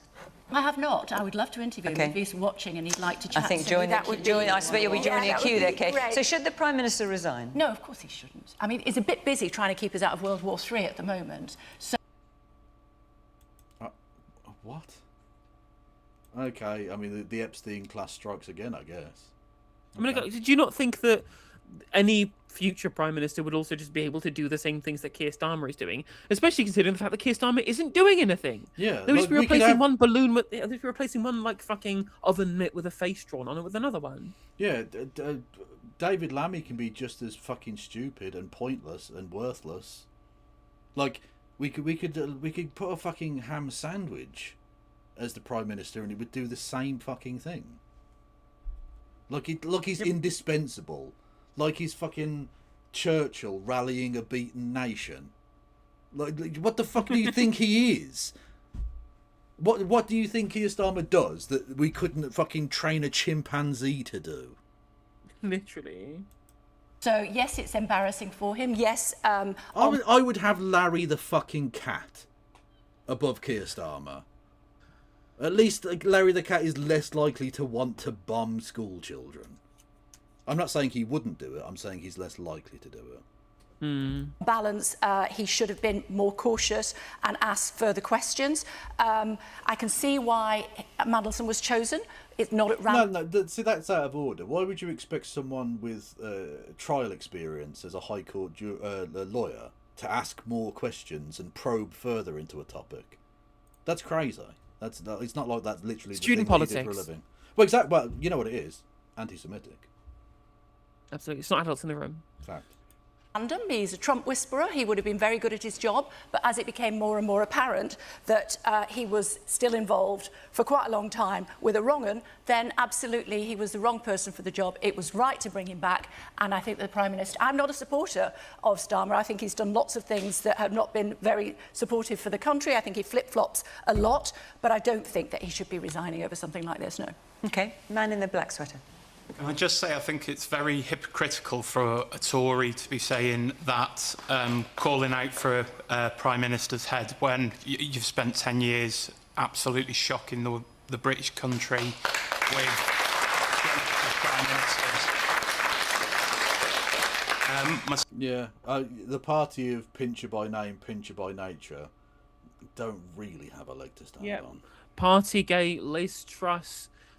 everything with regards to David Cameron, Theresa May being found in contempt of Parliament, like it's been scandal after scandal. Yep, the illegal proroguing of Parliament, lest we forget, Cheeky bit of Queen. literally lying to the Queen to try and illegally shut down Parliament in a democracy. Myself and my wife both work for the NHS, and to be honest, we've got two. Yes, Hancock getting hands on his cock. That is also honestly, you know what, Slay, what a player. Yeah, exactly. Like I find it more problematic that he gave his mate down the pub a fucking contract at my expense. Yeah, the massive government contracts to your mate down the pub is worse, I think. Also, like, girl, why are you going with fucking Matt Hancock? Come on, you can do better than that. You are a person with a pulse. You can do better than him. True. Children, and we're finding it really difficult at the moment in the times that we're living in. And, you know, this war going on in Iran, we're not even running this country properly. So how can we dictate how other people should run their country? Honestly, I say this every time I watch PMQs. They'll be going rah rah rah rah rah, and I just like countries like burgeoning democracies send people to our parliament to learn how to do democracy, and I can't think of a worse example. Really, don't send them anywhere. Send them to a fucking McDonald's to learn better. Literally, have you seen the video of the guy in the Kenyan parliament going like, and if they keep doing what they're doing, this country will be even in a deeper shit. Oh, sorry, that is not parliamentary. True. True. Learning from the best. All I can see is if you've got blonde hair, I can't see what you're wearing. There you go. I just think with what Harriet said, I feel like if you're going to hold people to account for what's happened within the Epstein files, it shouldn't be for political point scoring, and I think it's a bit hypocritical to say the Prime Minister should resign, but then be following someone that's so deeply entrenched in the Epstein files into a war. Like, do you not see the True. Operation Axis of fucking Epstein, as it undoubtedly is. Operation Let's Not Look at the Epstein Files is fully in operation. Get ready, everyone. Get ready to get killed or have your legs blown off for Benjamin Netanyahu and Jeffrey Epstein. Woo! hypocrisy in that to say one should resign, but you're happy to follow the other into war? Right. Look, I'm sure Donald Trump doesn't watch this programme. But if he were here, he would say, because I've heard him say it, he has been completely exonerated. Up to you whether you agree with that or not. Obviously, that's not true. Obviously, that's not true. There are pictures of him with an unrelated 14-year-old on his lap on the Lolita Express. Yeah, totally innocent. I'll leave that for you to decide what may or may not be taking place in that picture. Woman there in the green cardie. I find it absolutely staggering that we're talking about resigning of Keir Starmer or not, and completely pass by the fact that there is a high layer. Do we haben ein serious problem? I think so. Of male politicians, and unfortunately they are all male, who find it kind of acceptable to even find somebody who is aligned with a paedophile, to give them any job. In what kind of area does it happen in normal life? I mean, I wouldn't want to associate it personally with a person like that. So how come that we find that kind of, even talk about it as, is it acceptable or not, Trump whisperer, whatever, completely irrelevant. Thank you. Literally, like the whole point during the thing was like, oh, I didn't know the full extent of it. What the fuck? The fact that he had any relationship with a convicted paedophile, that's enough. I don't give a fuck. I don't give a fuck if you only saw a tiny sliver of that. The fact that he had any relationship at all is enough for you to go, no. Just on a basic security ground of potential compromat against our fucking ambassador to the United States. You can't have him in there as a security threat, let alone the morality of a man who is fined with pedophilia. Exactly. What's crazy, right? She's saying, well, I would never be friends with someone like that. I'm like, the standard here, the standard that they are holding members of the public to is significantly higher than for people put in high areas of high office. Yeah. Like, if you're a nonce, you wouldn't get a job at McDonald's. But you might get 500 grand and as a golden handshake to shut up about your noncy friends in Washington. You never know. Do you think Keir Starmer should resign? I really, I don't know, actually. Okay, I think as a question, it's past that question. The question is, why is that upper layer of male in power? Yeah. Why do we still even talk? I mean, okay, but like, there was plenty of nuncing that went on when Theresa May was Prime Minister. It's not. I mean, look, don't get me wrong. It's the men that are doing the actual thing. But in terms of high-level politicians enabling sexual abuse, it seems rather gender neutral in that regard. Quite. About that, those people should just be removed from public life in general. Fraser. Like, who was the biggest enabler of Jeffrey Epstein? Ghislaine Maxwell. Yep. It's not. It's like, you know, it's the men doing the raping and all the rest of it. Absolutely true. But unfortunately, there are plenty of female. It's like it's even more kind of grotesque example here. But like the people who were accomplices to Ian Watkins were women. Yep. Yep. I don't think he should resign because getting rid of prime ministers, I think, should be a pleasure reserved for the public in general elections. I mean, okay, you don't understand the British Constitution. Yep. Well done. If the Tories taught us one thing, is that changing the leader doesn't always make things better. And this idea that all things are really bad, we'll have to get rid of him, and the next guy will be better, doesn't always work out. Or the next woman, obviously. Yeah, but you know, but still, I mean, I don't know. But also, this doesn't even rank. It's a bad decision, of course. He wasn't exactly truthful about what he knew about Mandelson either. We now found out he was actually told that Mandelson was staying in Epstein's house when he was in prison. Now, you know, if he was told that, he could have called Mandelson and asked, hey, is this true? He would have found out pretty quickly. But even then, it doesn't even... I don't think it comes from the top 5 worst things that Keir Starmer has done, really. So I don't think he should be resigning for that. I mean, there might be women and girls who would take issue with that, saying... Because I'm sure you're referring to things like... well, Lucy, you're going to hate this, but they're having a number of U-turns, winter fuel being an obvious one. But others might say... Unbelievably, England have just taken the lead, 45-46, 2 minutes remaining. Ireland, having been absolute guff, might be about to win the Six Nations, which is... That's crazy. I saw Jerry Adams tweeting out a pro-England post. That was quite funny. The fucking former leader of Sinn Féin. What a time to be alive. What a fucking... Honestly, on that car bombshell. No. That may have been politically difficult, but pales into insignificance compared to someone who's been assaulting with a convicted sex offender and trafficker of women. Oh yeah, it was a dreadful mistake to appoint an ambassador. I don't think politicians should be ambassadors anyway. I think you should be civil servants. But it was an even bigger mistake not to reform welfare. How are civil servants not politicians? They're not elected politicians, but neither was Mandelson at the time.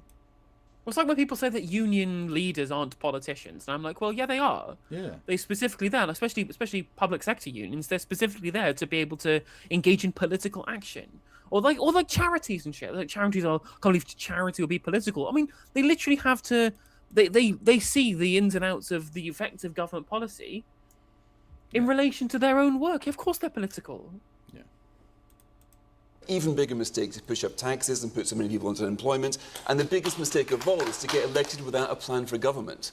Now, that is what he should be ashamed about in ascending order. And whether he goes or not will be up to, I guess, Lucy and her colleagues. I mean, Lucy's tried her best to get, I think, Andy Burnham, the Mayor of Manchester, into Parliament. If he was there, there would be an oven-ready replacement for Keir Starmer. I mentioned that was the idea of getting him into Parliament in the first place. But, you know, despite Lucy's valiant efforts, that was vetoed. He isn't there. There isn't a replacement. So getting rid of him would destabilise... Oh, France have a penalty. Last minute. Ah! What the fuck? Sorry. I'm definitely watching Question Time and not rugby. Country even more. I think we've had enough of this constant rotation of prime ministers, and just once I would love the electorate to be given the chance to make that choice. Lucy? Well, I don't think Keir should resign over it, but let's be... I am fucking focused, chat. I'm just not focused on a thing you can see. Leave me alone. No illusion that appointing Peter Mandelson was a very big mistake. And were you a fan of Mandelson before this? Absolutely not. No. So I think it's probably well documented. It is funny as well, right? All of the people who are like Keir Starmer and Pete and Co, are the serious adults in the room, are now having to contend with the fact that there was a brief interregnum where Peter Mandelson was not intimately involved with the inner workings of the Labour Party, and it was very specifically when Jeremy Corbyn was Labour leader. Yeah, he worked every single day to get rid of him. Yep. That's the opinions that are shared between the Sensibles and Peter Mandelson. They both hate Jeremy Corbyn. Yeah. Has there ever been a more vindicated human being in the history of the world than it's so true, Jeremy isn't it? Corbyn? I don't know, and it's such a shame because in the time that he's being vindicated, he's turned into a bit of a cockhead. I don't know if you've seen all this fucking the shenanigans with the NEC voting for your party. It's very, very People's Front of Judea. Let's put it that way. I mean, I was saying this to Curtis last night. And I was just like, at this point, I just like stopped paying attention, and I'm glad there is now a holding pen for all the factional nonsense. It's so 1970s. They're going about, you've elected this slate, and he's on this slate, and this, and you just it's the worst 1970s trade union dick sucking fucking nonsense I've ever seen. You're just huffing your own farts at this point, lads. And it's a shame. It's a shame in a way because I wanted your party to become something worthwhile, and it isn't going to. Sometimes maybe good, sometimes maybe shit. I mean, it's worth. I mean, literally, I saw Charlotte Gill, that weirdo right-wing conspiracy theorist. Specifically, she openly said that she thinks that your party was deliberately set up to look bad to make the Greens look better. And I'm just like, just leftists. They're just leftists. Yeah, that's just they're disorganised and mess. Literally, the comparison I just drew there, the People's Front of Judea, was a joke by Monty Python in 1976 or whatever the fuck it is. Like this has been going on for decades, like 50 plus years at this point. Because that joke landed then, and it still lands now. Because unfortunately, there is a part of the left that just wants to do factional shit. And France have fucking won. You bunch of cunts. Sorry. So Ireland don't win the Six Nations. But England do lose, so, you know. Swings and roundabouts. Yeah. You win some, you lose some, lads. Although, amazing game of rugby. The not a defence in sight. 48-46. Mental. Right, penalty in the last minute. Yeah, real drama. Yeah, absolutely. Yeah. Incredible shit. And I'll be honest, I'm not sure it was a penalty. But that's by the by. That feeling was mutual between myself and Peter Mandelson because, well, A, I was the wrong gender, and B, I wasn't part of his faction, and I don't like the way he operated, and I never really liked that myself. So, but look, I think Keir Starmer has said it was a very big mistake appointing Peter Mandelson as well. He's owning that. He may have apologised again today, but he has apologised in the past as well, particularly to the victims of... Would Green Party accept your party MPs defecting? I'd be okay with Zara Sultana, albeit that she doesn't seem to like the Green Party, so I don't think that's going to be happening. I mean, at this point, I think, first of all, there's going to be a real big institutional barrier for anybody defecting, because they will always have to win the confidence of the local Green Party, which very few of them probably would do. They probably have candidates, local areas to have in mind, their own hundreds of Hannah Spencers around the country want to be and the Zara Green Sultana has shit-talked the Green Party so much that... Well, exactly. Trying to convince a local party in a room in some rec centre in London or wherever the fuck she's from is going to be difficult, I think, yeah. With Coventry, but yeah. Oh, Coventry, on top sorry. of this... Yeah, on top of this, the other issue is that I think it's politically toxic to accept defectors. I don't think it's helped reform at all. I don't think it's helped reform at all in the slightest. Well, that's because it's the Conservative Party. Like, your party on the left, I don't think has such an abysmal reputation, especially because they're not really known nationally. I mean, they're polling at 0%, so it's not like they have a good grip. Oh no, they don't have massive support, but we're not bringing Zara Sultana on necessarily to get national support. It's to have another MP, to have another incumbent at the next election, so on. You know, but either way, like Corbyn would be a ridiculous mistake given his baggage at this point. Like I regardless of the fact he's become a bit of a knobhead, I still have good memories and etc. So literally, we always have the warmest of feelings, yeah. Yeah. But like, not only is he a spent force at this point, but like he has such baggage with him. Like, it's difficult to attack Zach Polanski as a Jewish person as an anti-Semite. Now, of course, that's not quite how it works. You can be a Jewish anti-Semite. Trust me, Benjamin Netanyahu exists. But it's become much more difficult to do that in the eyes of most people. And so just bringing on someone who the establishment have smeared as an anti-Semite for his opposition to Israel would just undermine that entire fresh start, I think. You know? Yeah, and I think there needs to be a political reset. And whilst there are plenty of politicians who've done loads of good work up at this point, have been incredibly studious elected representatives who support what we believe, I think that without a political changing of the guard, it undermines the kind of the brand, I guess, the credentials of the Green Party as an insurgent outside force reshaping politics. Yeah.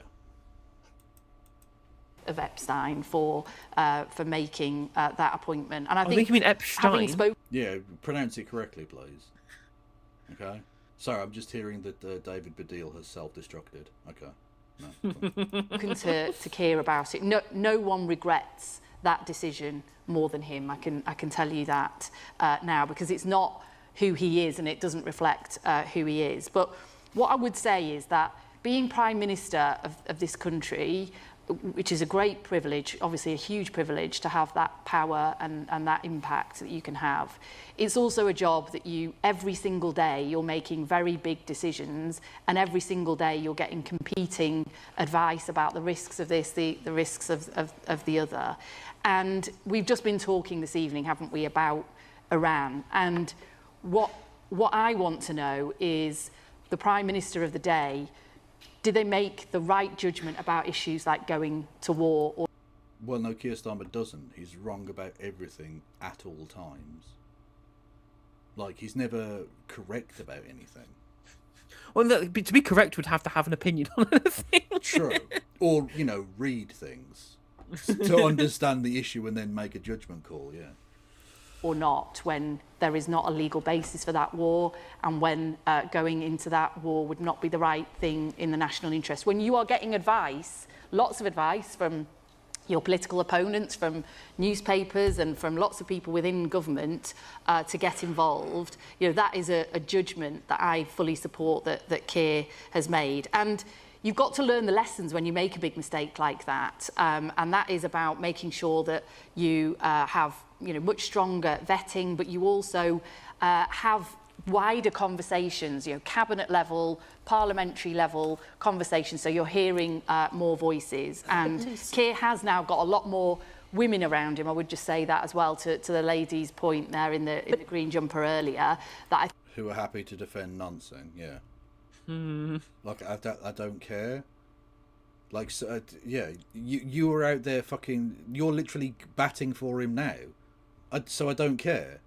The fact that you are a woman is irrelevant to the situation. This is why liberal identity politics is nonsense.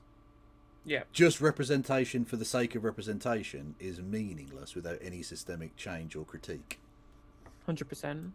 I think when we have more diverse opinions, when you hear different political views and different views of different experiences. Zara Sultana was from Los Als originally.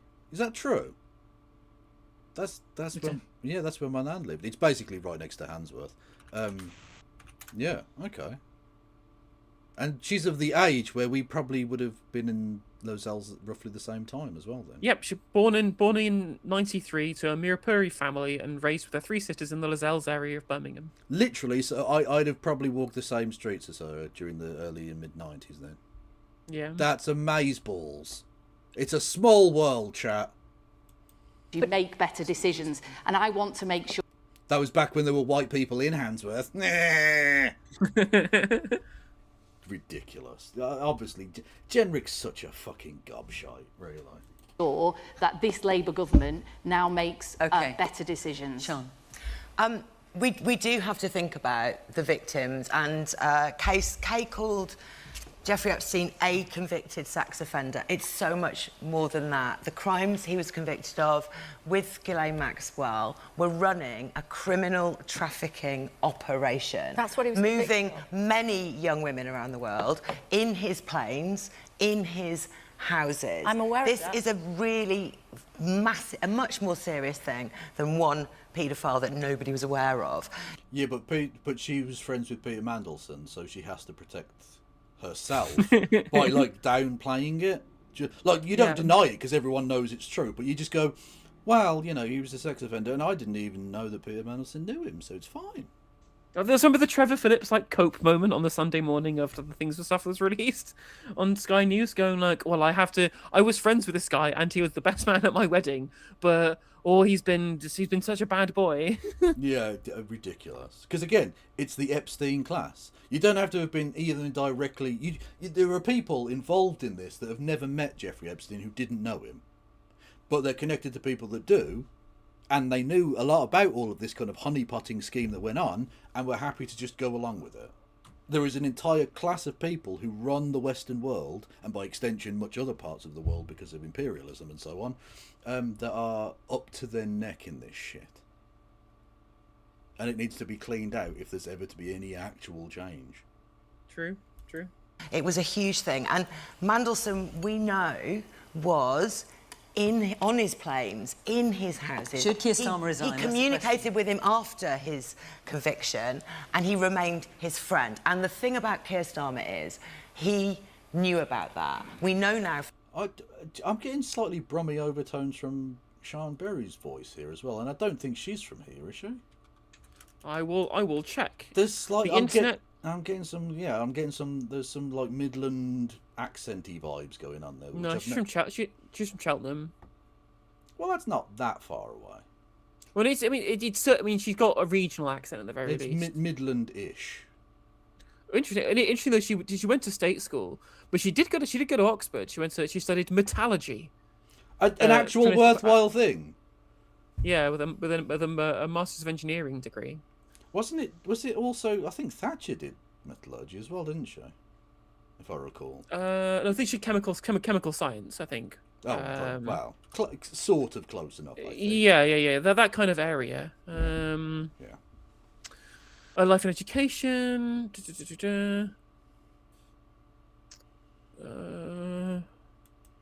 Show me what she. Just chemistry. Just chemistry. Just chemistry. From the papers, Keir Starmer knew that he was on those planes. He knew that he was in those houses. He was associated with that criminal trafficking network. He knew that. And Keir Starmer hang on a second. Just to be clear, what as I understand what Keir Starmer knew. Correct me if I'm wrong, Lucy. And I'm not trying to downplay this, Sian. Don't mistake this. But no, you are. You definitely are. But Keir Starmer has said that he did know that Jeffrey Epstein stayed in. That Peter Mandelson, stayed in Jeffrey Epstein's house after his conviction. That's very clear. Sure. I mean, in terms of all the different houses and all the rest of it, I'm not sure. So, I mean, okay, so anyone defending this then, anyone who's like, oh, Keir Starmer shouldn't resign, is okay with the Prime Minister pointing yum-yum friends of convicted child rapists and sex traffickers to high public office. That's just a thing that we should tolerate in public life. Apparently so. Okay. I mean, your standards are embarrassingly bad. Get better. So that's clear. And he chose to overlook those victims. He chose to overlook that fact and freely chose Mandelson, rushed him into place as the ambassador. To me, that is a very big moral failing. It is not to be overlooked. He should be ashamed and he should resign. Okay. Right, I'm going to Yeah. One more question. I'll be honest, I think Sian's done all right. She's had a few rounds of applause. She's given proper answers. Yeah, good stuff.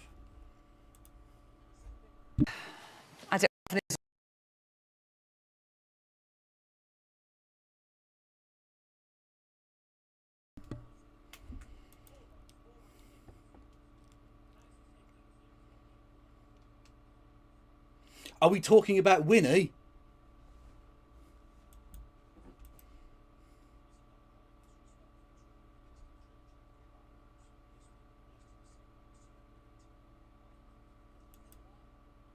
What the radical left wing of the design board of the Bank of England?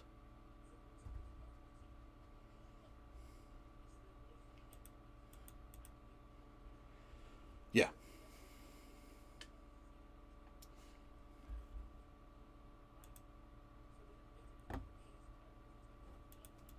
Hang on 1 second. Apparently, my sound is gone.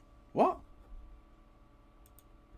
No, apparently people can't hear me. Is that back? Am I back?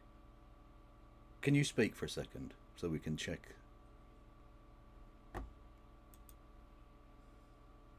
We can... Yeah. Can hear you, but no question time or NJ. No sound. How long will it take him to realise? Oh God, am I that far fucking behind?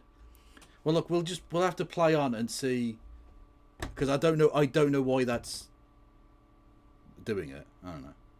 Right, okay, Adam. So look, just to be clear, it's not a government decision, it's a Bank of England decision.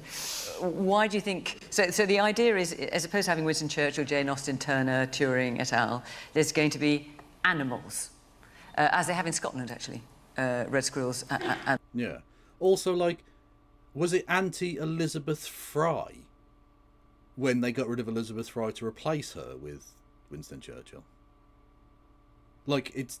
People come and go on the notes. It's fine.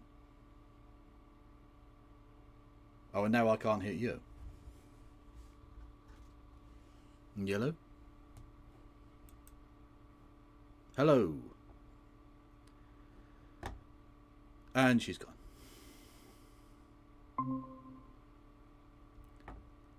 Hello, Helena.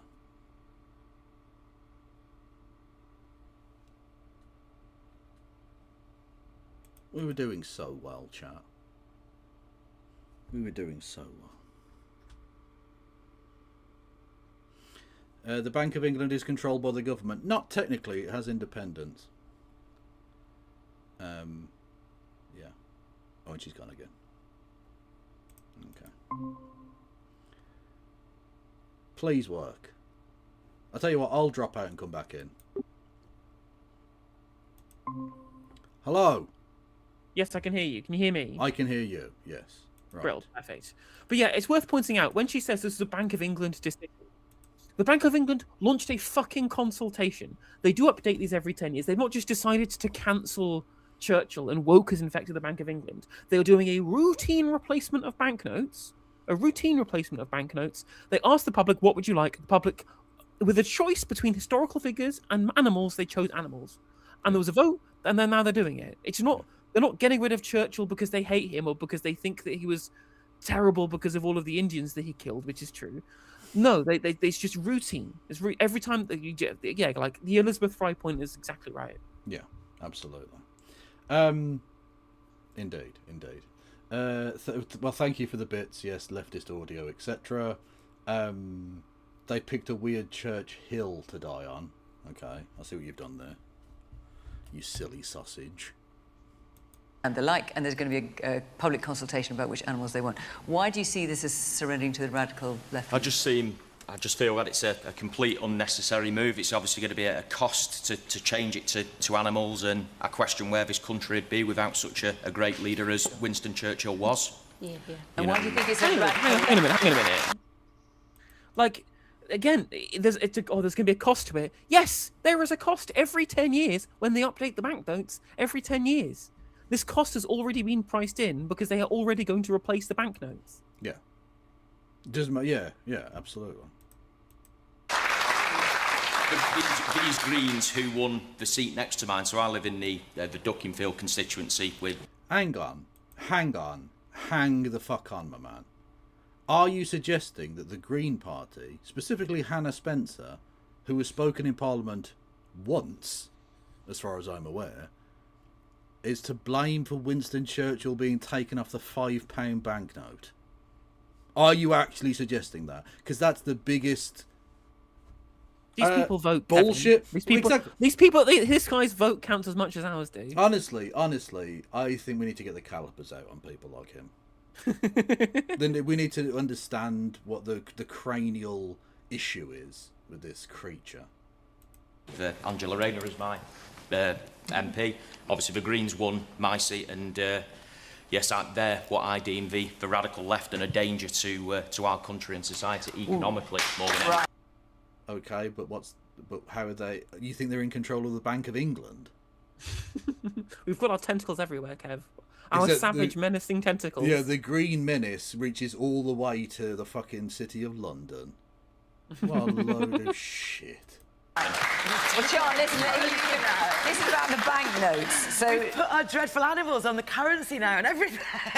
I mean, this is a good move from the Bank of England. Is it anything to do with you? It's not. It's to do with how easy it is to forge, I believe. But I fully support it. I think it's really quite amusing that this week the leader of the opposition has been asked to deny that she's ashamed of British animals. I love our otters and our badgers. And Caroline Lucas, my predecessor, fought long and hard to get a natural history GCSE onto the curriculum. And I think having animals on our banknotes will help with our natural history education in a wonderful way. OK. No, I think we should have scenes from British history on the banknotes. So we could have, like, the Peterloo Massacre on the £10 note. We could have, I don't know, Amritsar. Amrit firing on the Amritsar at the £5 note. The £20 note can be, I don't know, the genocide of the Mau Boers. Maybe. I don't know. You know. Paying reparations, giving its money, paying reparations to slave owners and not the slaves. Should we have the Highland clearances on the Scottish banknotes? Fuck yes, let's go. Let's go.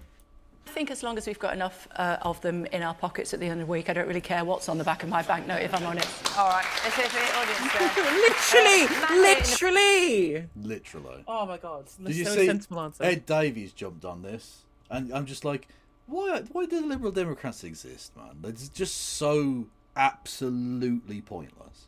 There is no political party I hate more than the Liberal fucking Democrats. Yeah. At the £50 Irish potato famine. Yeah, there's honestly, you could do the toll puddle tenor. Yeah, absolutely. All of the great scenes of history, because that's what they mean when people say we should celebrate our history. I presume they mean, you know, all of the bad bits as well, right? You're not trying to whitewash history, now, are you? Because again, if we're going to have Winston Churchill on there, I think we should have also a pile of millions of Indian corpses next to him to remind us of what he did. You know, just to balance it out. Because you want to learn about history, right? Yeah, from a £5 banknote. In the front, you've got a black jacket on in the middle. I think conflating Winston Churchill and a banknote gets a bit twisted because you're saying the woke left, but Churchill's character, if you look at it really, really in depth, he wasn't the great man that he professes to be. And we have to look at, you know, you're talking about... Again, historical people are complicated.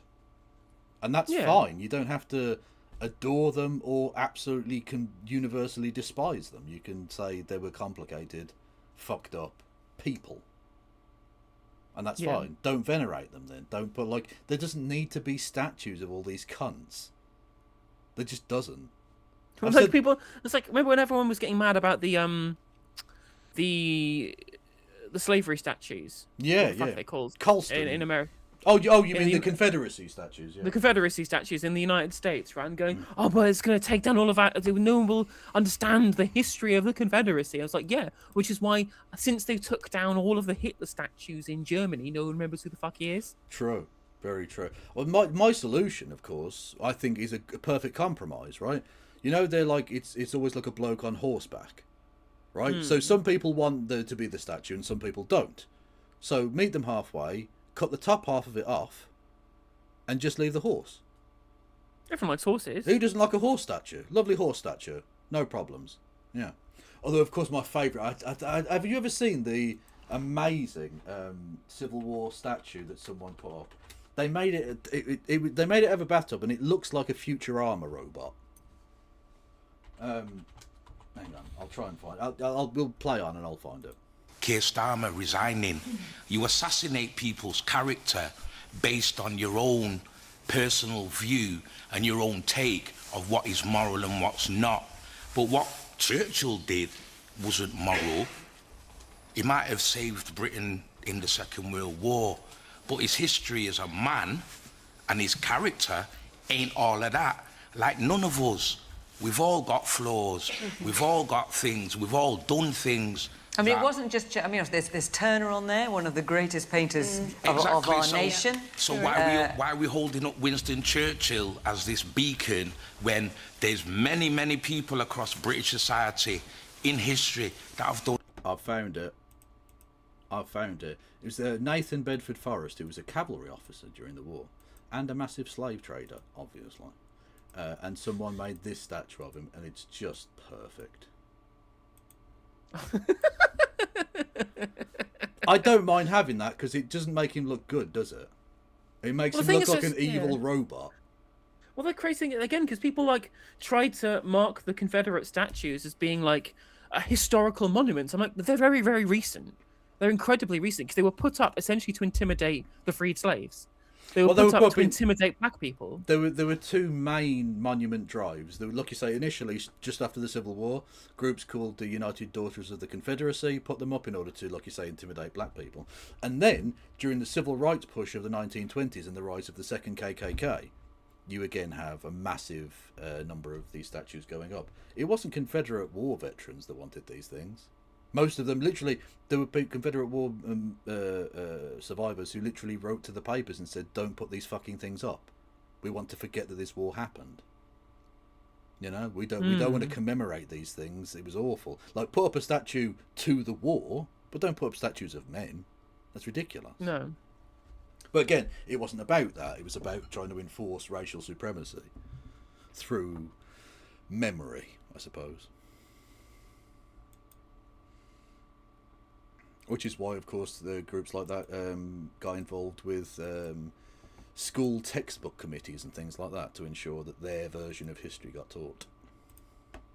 Done wonderful, great things for the country. Churchill is just one guy. Okay, so great people, but not necessarily politicians. Fraser.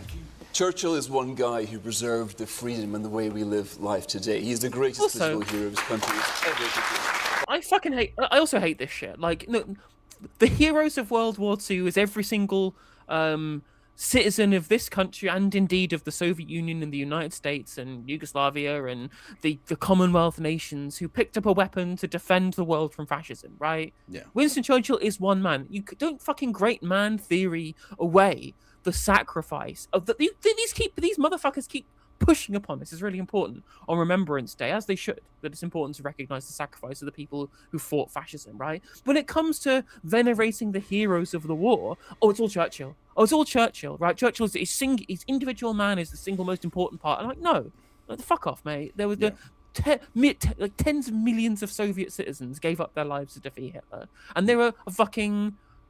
They're a footnote. They're a historical footnote on the great man theory bullshit from the right wing. 26 million Soviet citizens died, were murdered by fascists during that war. Yep.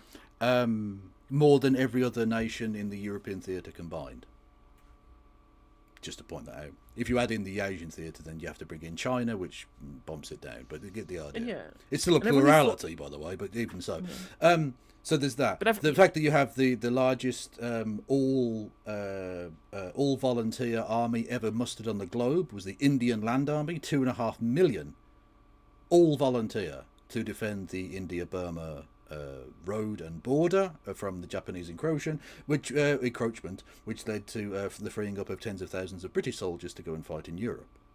The fact that on the opening day of the Battle of Britain, a quarter of all of the airmen available to us were Polish, because a huge number of Polish pilots were able to evacuate and fly to Britain, without whom we would have lost. Yep. The fact that, like you say, the Australian, New Zealand, other Commonwealth nations all chipped in enormously. The fact that America, with its Lend-Lease, was the only reason we had food and ammunition with which to arm people. It was a genuine consummation of humanity. Exactly. That we joined together as nations to defeat the greatest threat that humanity had ever, and I think hopefully will ever face. Yeah, and again, all of that it was all Churchill, wasn't it? I'm like, no, it wasn't all Churchill. To be fair, he was an important factor. Let's not downplay it. He was important in this, politically speaking. But he's one man. To do great man theory of history in a war involving hundreds of millions of people is ludicrous. It is ludicrous, yeah. Anyway. To me, here's like a testimony of just what one guy can do. But I'm quite relaxed about the banknotes because he only came out in these funny plastic fivers a few years ago. It's relatively new. Those fivers are going to be lasting for until the end. They're not being replaced. No. They're going to still be around until the end of the next decade. And last time I looked, only about 10% of transactions use cash in the first place. So by the time those Churchill fivers die out, cash will probably die out with it. So, you know, there are many monuments to Churchill as well. Also, it has to be mentioned, much of the hagiography of Churchill starts in the 80s. Literally as recent as that. He was obviously remembered, you know, fondly to an extent, but he was the butt of a lot of jokes through the 40s, 50s, 60s, and even into the 70s. Because he was seen as this old world creature, this figure, this joke during peacetime. Because that's all he ever was during peacetime. There's a reason that he lost the 1945 election, and the overwhelming majority of the armed forces vote went to the socialists. Yeah, literally. According to Comic Christian in chat as well, that when he died, they had to pay the crane operators to dip their cranes along the Thames as his coffin went past because they hated him. Yeah, he wasn't, like, obviously he was remembered as an important part of that politically and all the rest of it, right? But as a man, he wasn't massively liked. You got to bear in mind, he came back, he was Prime Minister during the 50s. Again, enormously unpopular. He wasn't a successful peacetime man, basically. No. And that's fine. Look, again, it's nuanced. That's the point. History is a nuanced thing. People are complicated, messy, fucked up creatures. He was a man of enormous perspicacity in some senses, and also a man of enormous foibles. He was a fucking drunkard. He was a man with severe mental health problems, and yet managed to overcome those to just be a functioning person for a start off, let alone a fucking prime minister. He was a military incompetent in every fucking thing he ever tried. Gallipoli, the soft underbelly of Italy during the Second World War. He was a fucking idiot. But what he was at least he had a fortitude to keep a nation fighting. And that's important. But without the nation behind him with which to fight, what was he going to fucking do? Sorry, and seeing we're talking about Churchill, I have to bring up the quote. Which quote in particular? It's a quote from Tito, where he says, "Churchill, he is a great man. He is, of course, our enemy and has always been the enemy of communism. But he is an enemy one must respect, an enemy one likes to have." Well, having mentioned that, I think still the most metal thing ever said by a prime minister, when he talked about giving guns to the partisans, right? Because he said it was Churchill's choice, by the way, his specific choice to change allegiance from the Chetniks to the partisans. Yeah, because he said the Chetniks don't fucking fight. He said, I'll give guns to the communists, even though I'm an anti-communist. And he was literally asked about this. And again, it might be apocryphal, but I hope it's true.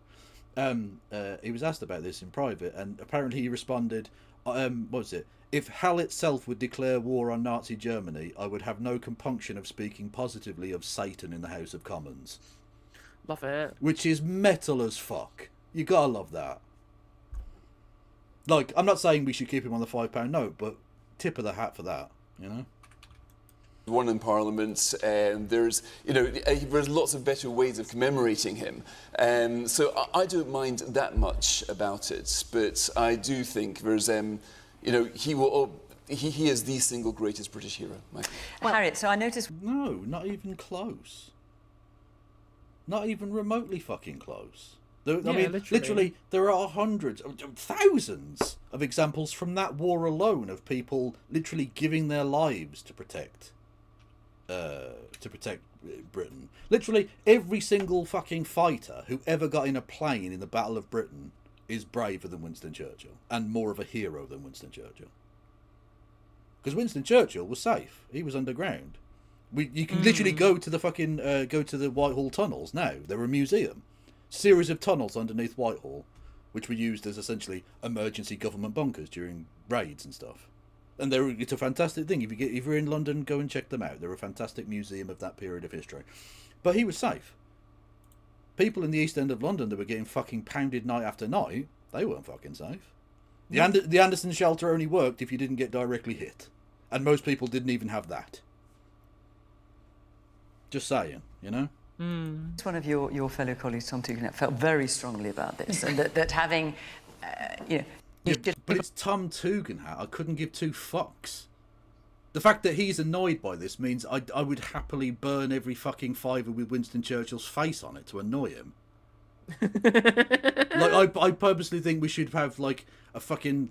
what would be an anti-Churchill meme or something on the £5 note, just to piss off Tom Tugendhat. On banknotes that you can aspire to, and having animals, lovely though that may be, is not necessarily... Yeah, I aspire to be a banknote. That's the dumbest thing. We need to be able to aspire to our fucking coinage. Come the fuck on. I'll just say this now, and it's unlikely, but if anyone ever wants to put me on a note, or a stamp, or a coin, tell them to fuck off. Can we get Ainsley Harriott on the £20 note? I'm okay with that. I'm okay with that. I would agree with Tom. Especially because Ainsley Harriott as a black man would really boil the piss of gammons. True. Honestly, we should... Fuck the animals, right? Just put people of colour. And, like, trans people and shit on the £5 note. Fuck it. Yeah. I think I yield to no one in my love for animals. I absolutely love animals, love wildlife, but okay, I do... Here we go, right? I'm going to start a national campaign to get Helena on the £5 note. Oh my god. That would be amazing. Crazy. That would be amazing. That would boil their piss enormously. I think that the banknotes are able to tell a story about our nation. We used to... What are you... It's a fucking banknote! And even then, how does the story of, the natural history of this country not tell the story of the country? Well, it does much more so, but even so, it's a banknote. It's ludicrous that this doesn't tell you anything. You know what happens to the banknote is it ends up in my wallet, in my back pocket, and when I sit down, I fart on it. That's what happens. Fair, I'd much rather fart on Winston Churchill than an otter. Well, that is true. What a sentence that is, by the way. Quote that one. Yeah, it's nothing. It literally doesn't... Again, statues aren't about history. They're about celebration. And banknotes are, as pointed out in chat, a promissory note. Because people have faith that you can exchange that for goods and services, and therefore exchange it again for further goods and services, means it is worth, roughly speaking, what it says on the piece of paper or coin. That's it. It doesn't teach you anything about anything.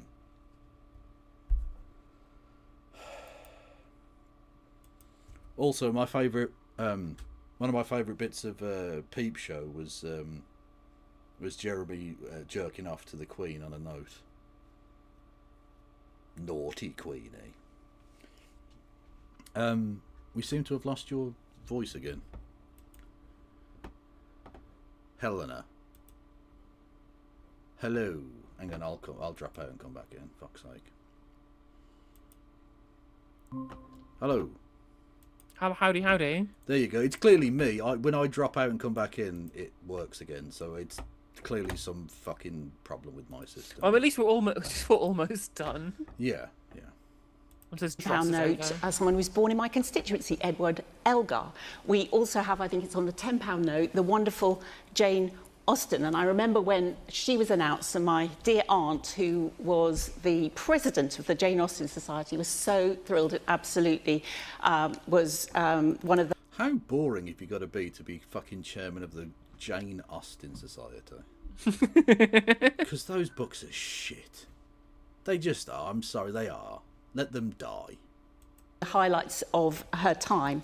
And then, of course, Alan Turing, who, as a code breaker, managed to also... Oh, they've gone woke. They're putting pufters on the notes now. Outrageous! help us defend our freedom in the Second World War. So it shouldn't just be a debate about Churchill, it should be a debate about what we tell about our nation's story, and I think the banknote is a good place to do it, and we should still love... Put a Lancaster bomber on the £10 note as it's firebombing Dresden. Okay, yeah, fuck it, why not? of animals. Lucy, strong feelings either way? Well, look, can I just say it's nothing to do with the government. It's to do with the Bank of England. The King will still be on the banknotes, absolutely right. And I think Yeah, that's a problem. Can we get rid of that? Can we maybe do something Yeah, about I'd that? much rather have Churchills and fucking sausage fingers. Yeah, at least, like, I mean, to be fair, he wasn't elected the first time as Prime Minister, but he was elected. So that's fine. Whereas, yeah, the King is a bit of a cunt. I think this is part of their usual kind of refresh that they do. My understanding is that the public were asked, and as a sort of nation of animal lovers, that's why animals sort of top that poll. But you're right, Winston Churchill always tops the poll of the best Britain ever when we have those kind of conversations too. But maybe, look, maybe it will be... Yeah, and that's recency bias as well. Mm. You know what I mean? Like, there are far more important people in British history than Winston Churchill. They just are, Yeah. you know? Henry Again, Tudor, Henry VIII was way more important. Isn't Bar Kingdom Brunel? I don't know that he was more important. He was more accomplished. You know what I mean? But yeah. That's true. I'm more accomplished, yeah. But I mean, like, the Industrial Revolution spread across the world. Literally, yeah. I'm just saying, like, Iron Bridge is important, but the defeat of fascism was probably more important, I think. You know, yeah. Be that in a few years' time we've got more animals on banknotes than we've ever had women. Because also, Kingdom is not a name. Neither is Isambard. Brunel I will allow, but that's 1 for 3. That is a poor return. Can we get Basil Brush on the next set of notes, please? I'm okay with We that. do animals and historical figures. Yeah, fuck it. We can say he's a combination. Exactly. National treasure entertainer, one of the few who hasn't been Me Too'd. Just saying. He worked at the BBC in the 70s. He was a touch and go, you know. And he's technically an animal. So. it is always nearly the men that are on the banknotes, so there you go. First name in the black top, yeah. Nye Bevan, absolutely. Created the NHS, let's go. Put Nye Bevan on the fucking post. I mean, to be fair, I think he'd turn in his fucking grave. But, fuck it. If we're going to celebrate people... I think it's just a bit bonkers that we're even talking about banknotes, because I recently went to India just in January, and no one uses cash there. I mean, even people on the streets are using, you know, QR codes to pay each other. So we're so behind in terms of... Well, you say that. There was a homeless person I saw with a QR code the other day. Well, there you go. What a world we live in. Even homeless people are wired in... Money for some up card readers, but not to be able to get a job. On my dime, on the taxpayer's dime. Yeah. Mr. Blobby on the £10 note. Let's go. Let's go. Of technology when it comes to day-to-day things, and surely, you know, cash is creating loads of corruption. It's you know, you can't get the correct taxes. So, to be fair, you can do plenty of corruption with numbers on a screen as well. Ask the banking sector about that one. Yeah, exactly. Like literally, the entire stock exchange is all done on, you know, on screens, and it's the most corrupt thing that humanity has ever created. you know, end to cash, really, for me. Okay, cashless society. Man here in the blue jumper, yeah. Would it not be an idea to update the people? That's so... Hang on. Perfect. I have a statesman that will piss everyone off equally. Put Martin McGuinness on the tenner. Yes! Yeah, let's go. Literally no one, up to and including Martin McGuinness himself, would be remotely happy with that situation. No, and so you have it on the same side as King Charles, and you do like an AI edit of them hugging and kissing. Yeah, just piss everyone off. Just topless, occasional, just a little bit of nip, you know. Let's go. Who are on the banknotes, so a lot of... rather than... That person, I'm sorry, this person is a Guess Who character. Fuck off. This is Guess Who. Look at him. That's not a person. Have animals. Rather than have animals, have people who are a little bit more modern, something a little bit more up to date. Oh, go on, give us some ideas. Come on. Oh, that's put me on the spot. But come on, we want to hear. Noel Gallagher. So I'm a teacher. If I were to ask the children in my class who the people on the banknotes were, many of them wouldn't know. If you were to replace them with other current icons or people who are influential within... Well, surely that's a reason to have them on the banknotes, though, because then the young people might learn who they are. Well, who even looks at it? Well, they're probably too busy using their phones to pay because it's very modern. Exactly. British society. Yeah, put Bob Villain on the £5 note. Let's go. Actually, I've been listening to the back catalogue of Bob Villain. They're serious. There's one song where what is it? I forget the exact rhyme, but the end of the line is the word fun. So it's something fun. The landlord just raised your rent, so get yourself a gun. They ain't fucking playing. They did not come here to play. Could that not be a possibility? Okay, and listen, last point, I've got very long. The woman at the back. I think you should put David Attenborough on it and call it a day.